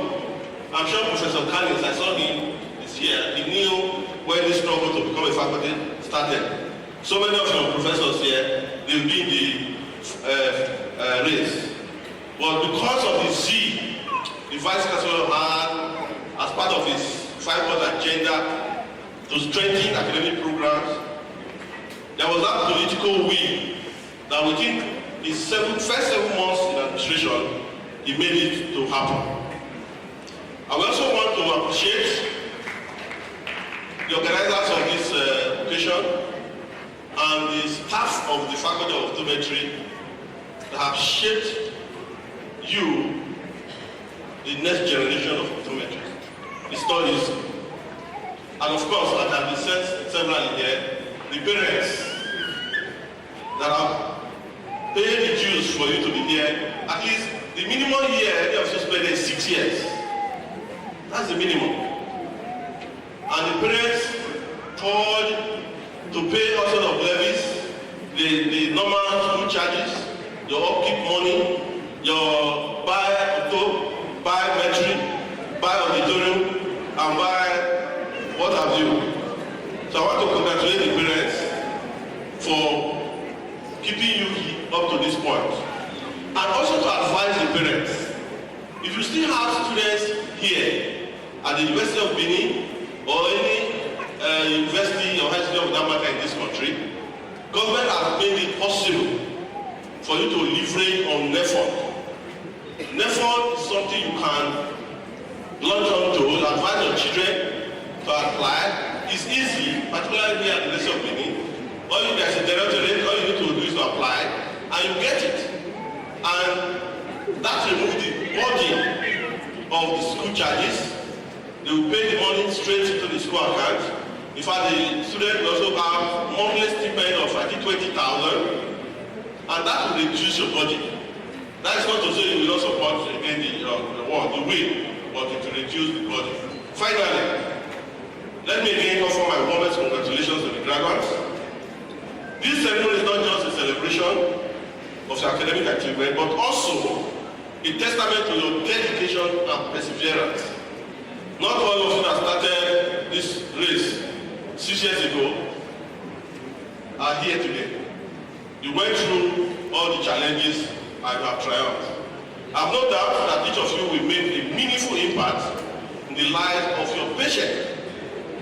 Patient is the key, because you are dealing with humans in your profession, and to contribute to the growth and development of the optometry profession.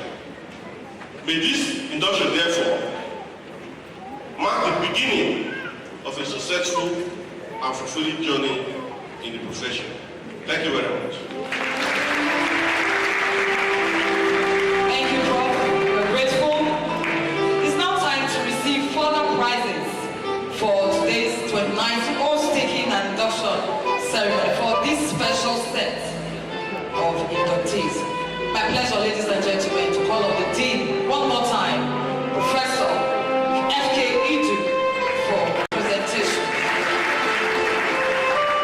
Thank you very much. We also had some other students who excelled throughout their journey in the Faculty of Optometry, University of Benin. And so to present a prize to the best graduating student in clinical optometry, we want to call on the representative of the president of the Nigerian Optometry Association in the person of Dr. Wamari Ubebo.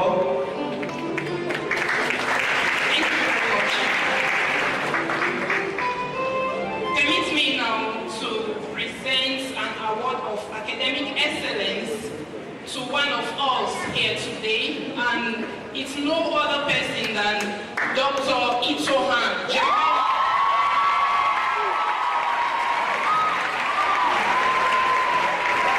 Dr. Itohan is the best clinician in the Department of Optometry, University of Benin, Faculty of Optometry, University of Benin, 2024/2025 sets. Let's put our hands together.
Dr. Muammar Webo. I'm the secretary. We want to felicitate with one of our brilliant colleagues. As Serena Williams said, every woman's success should be an inspiration to another. We are strongest when we cheer each other on. So we are cheering her today, and then making her the best clinician. We just want to tell her you are doing a fantastic job. We know that as you are part of the women optometrists in Nigeria, you will scale to greater heights. Congratulations.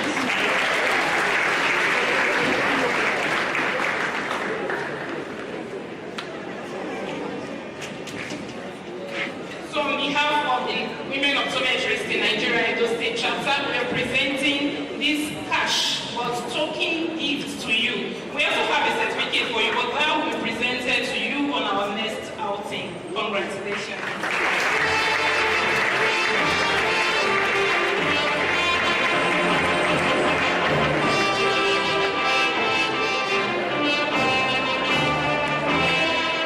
Congratulations once again, Dr. Itoan Jemima Iwekoy, and also to Dr. Progress Awedo. Now we introduce something because at different levels we also had students that excelled. And so in preparations for this grand finale in 6 years' time, we feel we want to encourage those students who have emerged in their levels as the best students. And so for 100 level, 2024-2025, we call on Udoka Ferdinand Ishe as the best student, 100 level. 200 level, we have Teresa Imaguelo.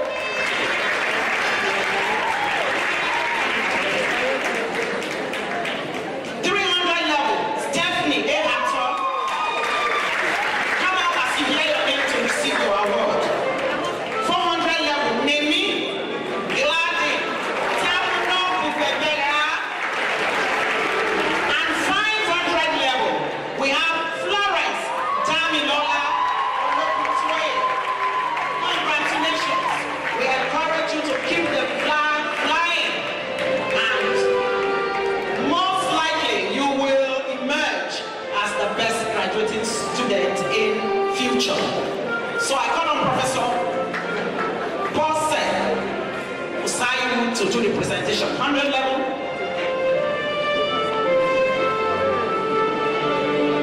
Where's the 100 level? Who is representing 100 level? What do I get for job? Optometrist. You got to be smart.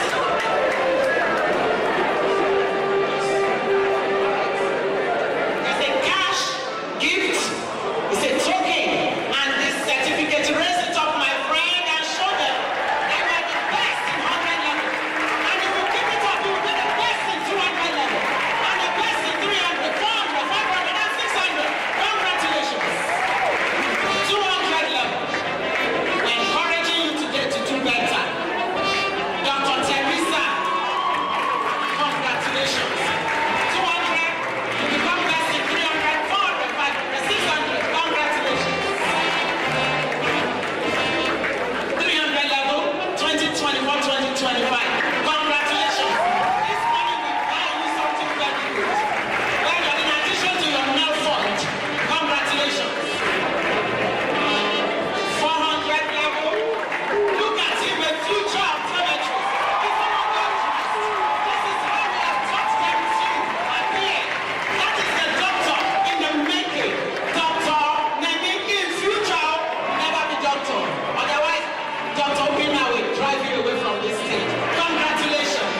Association.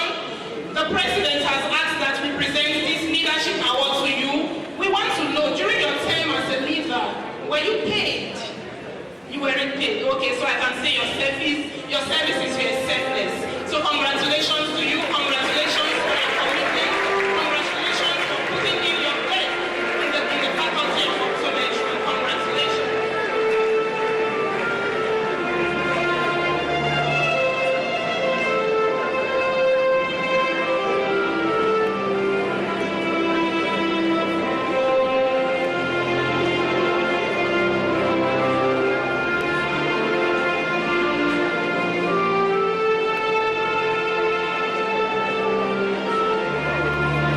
Okay, ladies and gentlemen, there are more awards in the offing.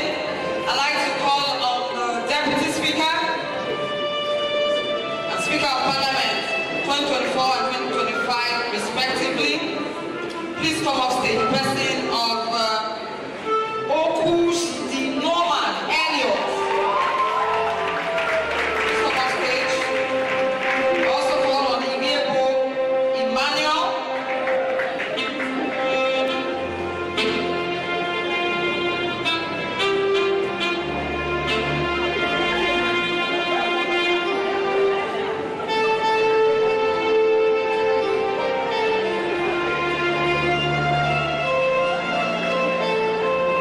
I also like to have upstage here at the auditorium Daniel Ifeanyichukwu Eze Fituba.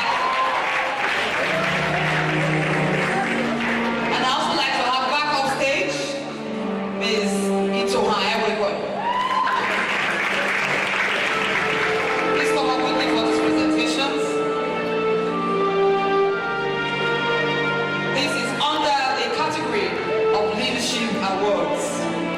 Ibiebo Emmanuel, Oku CD Norman Elliot, Eze Ifeduba, Ifeanyichukwu Daniel, and Iwekoi Itoha. Please can we celebrate them?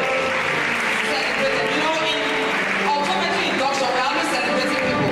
We celebrate best in 100 level, best in 200, best in 300, best in 400, best in 500, and then after 600 level, we also recognize the best.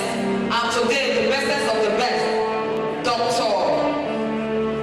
Agedo Progress. Thank you for keeping up the spirit of minimum. And I put your indulgence that you keep the flag flying.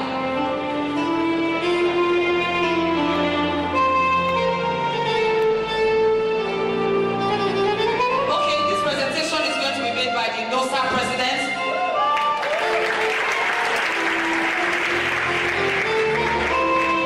Ms. Royal Eluruma.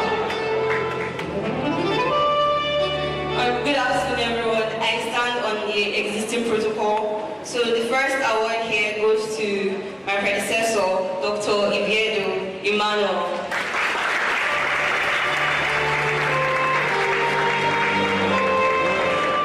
The next one goes to the speaker of the last academic session, Dr. Okusidi Norman.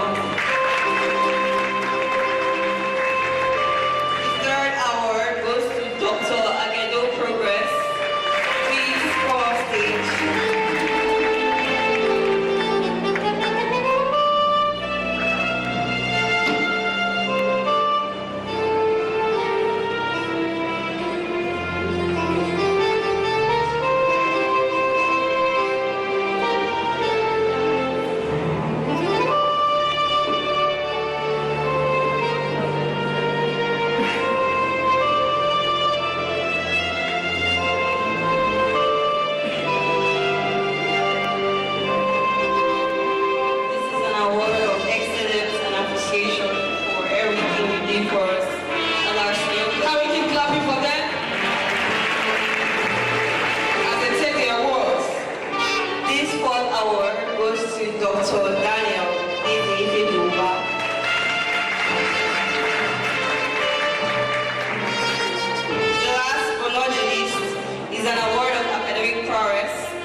us.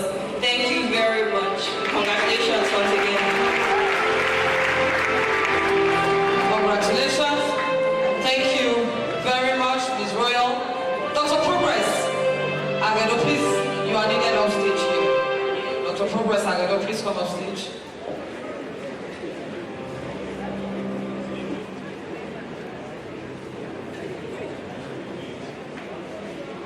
Good afternoon, everybody. Standing on existing protocol, the Medici resource, as we call ourselves, the graduates of 2024-2025 session, meaning doctors of vision, have an award to present to our course advisors for leading us through this journey. It wasn't an easy one.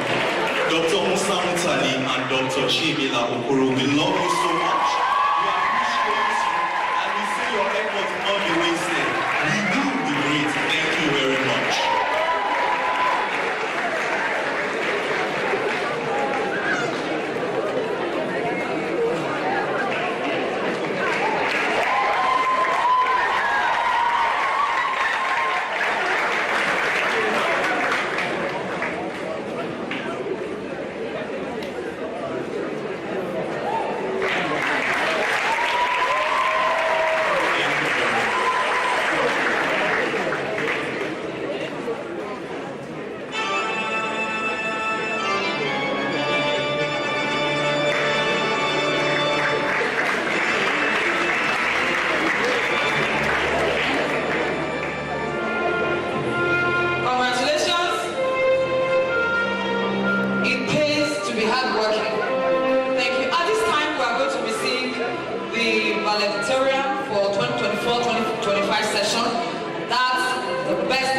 Graduating students, the person of Dr.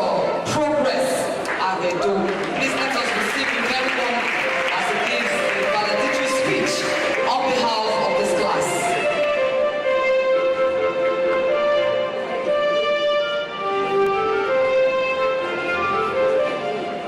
Distinguished chairman of this occasion, esteemed members of the high table, respected professors, lecturers and clinicians, my fellow inductees, proud parents and families, invited guests, optometry students, ladies and gentlemen, good afternoon.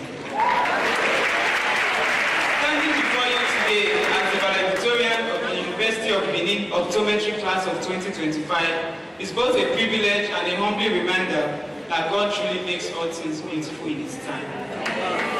On the first day we walked into this faculty, we were simply names on the list.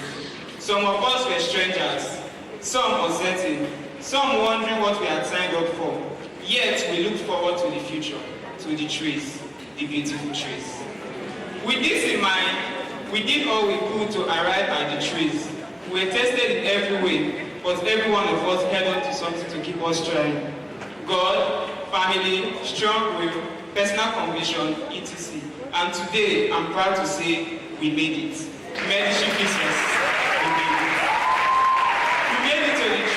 And truly, it's never so beautiful as today. There's a quote that stayed with me throughout this journey, and it perfectly describes this moment. Yet in a little while, not too far from now, what shall come, and we get tired. But yes, that was simply a statement of faith. Today, it is a reality. Indeed, what shall come has come, and we get tired. Today is not merely the end of an academic program or the day we receive the title Doctor of Optometry. Today is the fulfillment of countless prayers, silent sacrifices, sleepless nights, and everything in between. The journey was anything but easy. From the days we walked the Israelite journey to take our physiology and anatomy classes, to the countless hours spent burning the midnight candle, to the confusion that came with distinguishing ocular pathologies and understanding ocular pharmacology. No part of this journey was without hard work. I remember spending countless hours working on my final year project while trying to balance my business, academics, leadership, responsibilities, and life itself.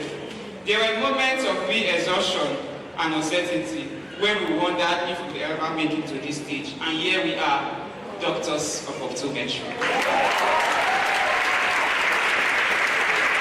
This achievement, however, does not belong to us alone. To our parents, mine especially, I say a very big thank you.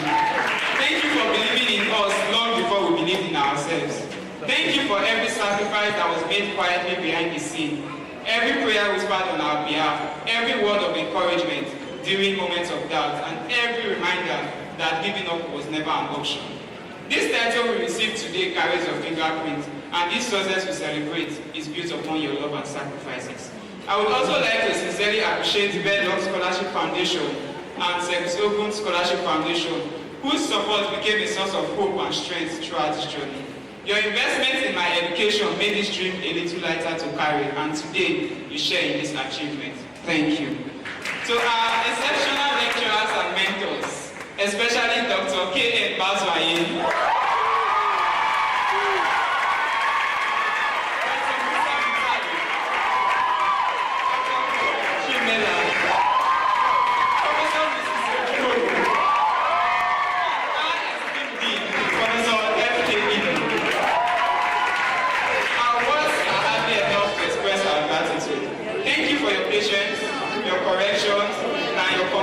shaping not only competent clinicians, but responsible professionals. You challenge us to reason critically, to practice ethically, and to remember that behind every visual complaint is a human being who deserves compassion and excellence. To my senior colleagues, Dr. Bell Makaba, Dr. Gofort Okwezuzu, and Dr. Paula Ariel, you walked so I could run. Thank you for your guidance. To my friends who became family along this journey, Chinelo, Itohan, Ebere, Isawele, Praise, Prince Henry, Nifemi, Mercy, Norman, Michael, thank you for making this journey lighter. Thank you for the group discussions, last-minute revision classes, and motivation, and the laughter and memories we made. Optometry did not only give me knowledge, it gave me people. So a deal-weight blessing, a never treasure, and every other junior colleagues whose names are too numerous to mention, thank you for believing in me. While I may have inspired you in different ways, you inspired me just as much. Your confidence in me challenged me to live with excellence, remain disciplined, and keep striving to become a better version of myself. I hope that as you celebrate this milestone with me today, you are reminded that your own dreams are valid and within reach. I look forward to celebrating your successes in years to come.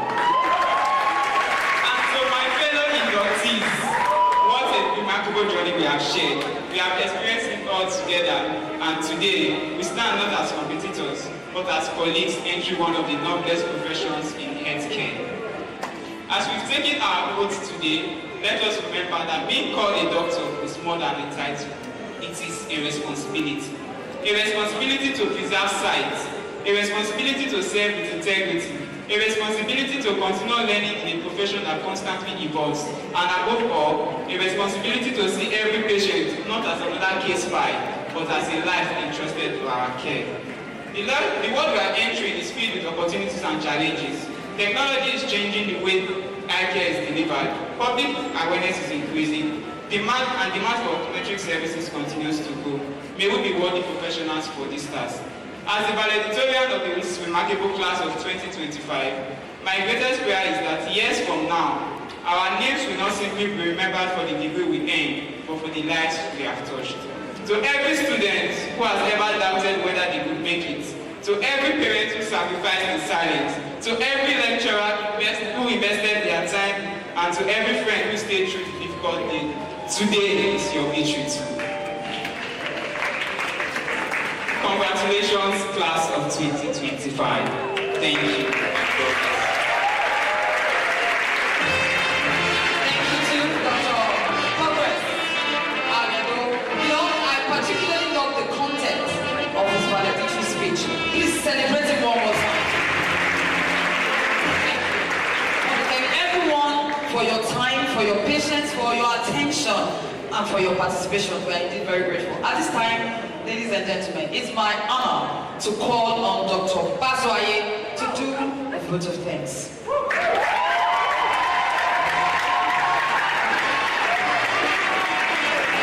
most beloved Dr. Bazwaye, one of your most beloved lecturers. Is that right?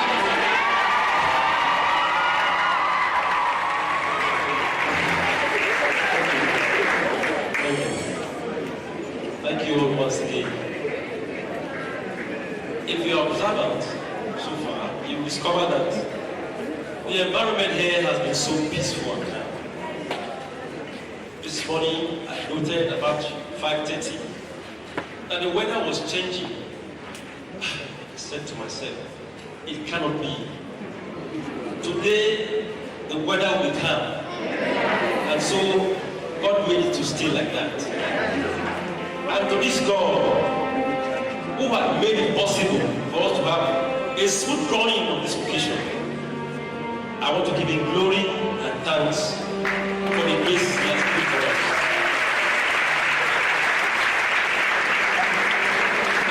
I also want to thank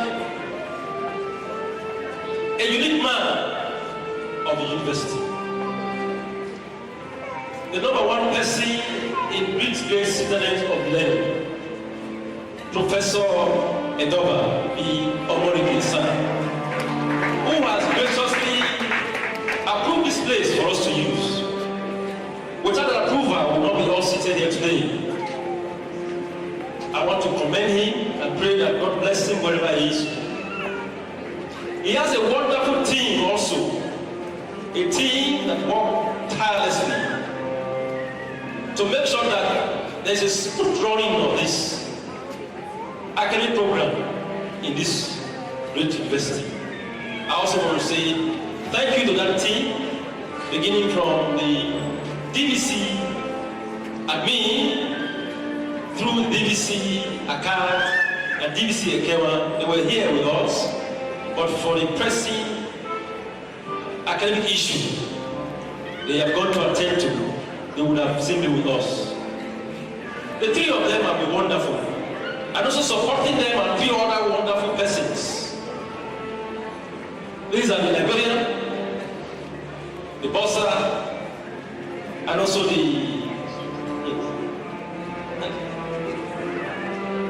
librarian, the bursar, and then the registrar of British University. They have all been wonderful. I want to say that the color they added to this great occasion is not taken for granted. Wherever they are, may God bless them. So, the professional body that has come to be with us in different shades, beginning from the registrar, I want to say thank you for coming. I'm going to take you back to your destination as you continue good work. The NOA and East Rep that were here, I also want to thank you for coming. God bless you for coming, for sharing your time with us. We really appreciate your coming. The deans, the directors of this great union, I also want to thank you for adding pep to this occasion. God be with you wherever you are. My professors, my esteemed professors, I doff my hat for you for what you are doing in the faculty. Without your anchoring, this whole program would have been a mess. Because behind every mess, there's a sheet. And that they have taken care of. And that's why we're here today. I want to say a big thank you to you. Continue your good work. For the staff who were running errands here and there, both visible and not visible, both the one we were aware of and we're not aware of. I want to say thank you because you were the oil in the engine that was running. Thank you and thank you once again. Other members who are here from outside, parents, well-wishers, I want to say a very big thank you to all of you who have contributed one way or the other to support prayers. In whatever form you have done that, I want to say that the Lord God Almighty will bless you for your goodness, your kindness, your endeavors, your prayers. May you all be blessed as you leave this arena. God is not leaving you, He's taking you back to your destination. No bandit will see you, no kidnapper will see you. And so shall it be in Jesus' mighty name. You are blessed. Thank you once again. And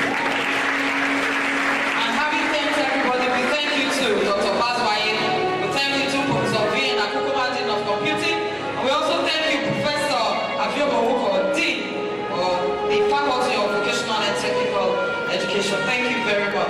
At this time, ladies and gentlemen, the protect team of this great faculty, and one time University of Benin UAB Chair, Professor Mrs. Eki Ogre, will give us the closing prayers.